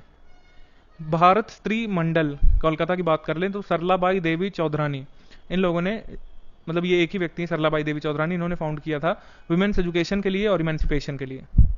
सोशल सर्विस लीग बनाई गई थी नारायण मल्हार जोशी के द्वारा, और ये सभी लोगों की मतलब पूरी जनता की कंडीशन इंप्रूव करना चाहते थे। स्कूल्स लाइब्रेरीज इस एसोसिएशन के द्वारा खोली गई। सेवा समिति इलाहाबाद में हृदयनाथ कुंजरू के द्वारा, और जो भी लोग यहाँ पर सोशल सर्विस करना चाहते थे उनकी स्टेटस सुधारने के लिए और उनको एजुकेट करने के लिए यहाँ पर खोला गया था। और सफरिंग क्लासेस जो थी, यानी जो दलित वर्ग था, उनकी अपलिफ्टमेंट के लिए, उनकी सामाजिक आर्थिक स्थिति सुधारने के लिए। ज़्यादातर आप देखेंगे यही चीज़ें हैं, या तो वुमेन के अपलिफ्टमेंट के लिए, या तो धार्मिक सुधारों के लिए, या तो सामाजिक सुधारों के लिए सारे संगठन खुले थे। The Indian women's association Madras के बारे में बात कर ले तो एनी बेसेंट फाउंडर है। अपलिफ्टमेंट ऑफ इंडियन वुमेन, ठीक है। ऑल इंडिया वुमेन कॉन्फ्रेंसेस यहाँ पर हेल्ड करवाई गई थी इस एसोसिएशन के द्वारा।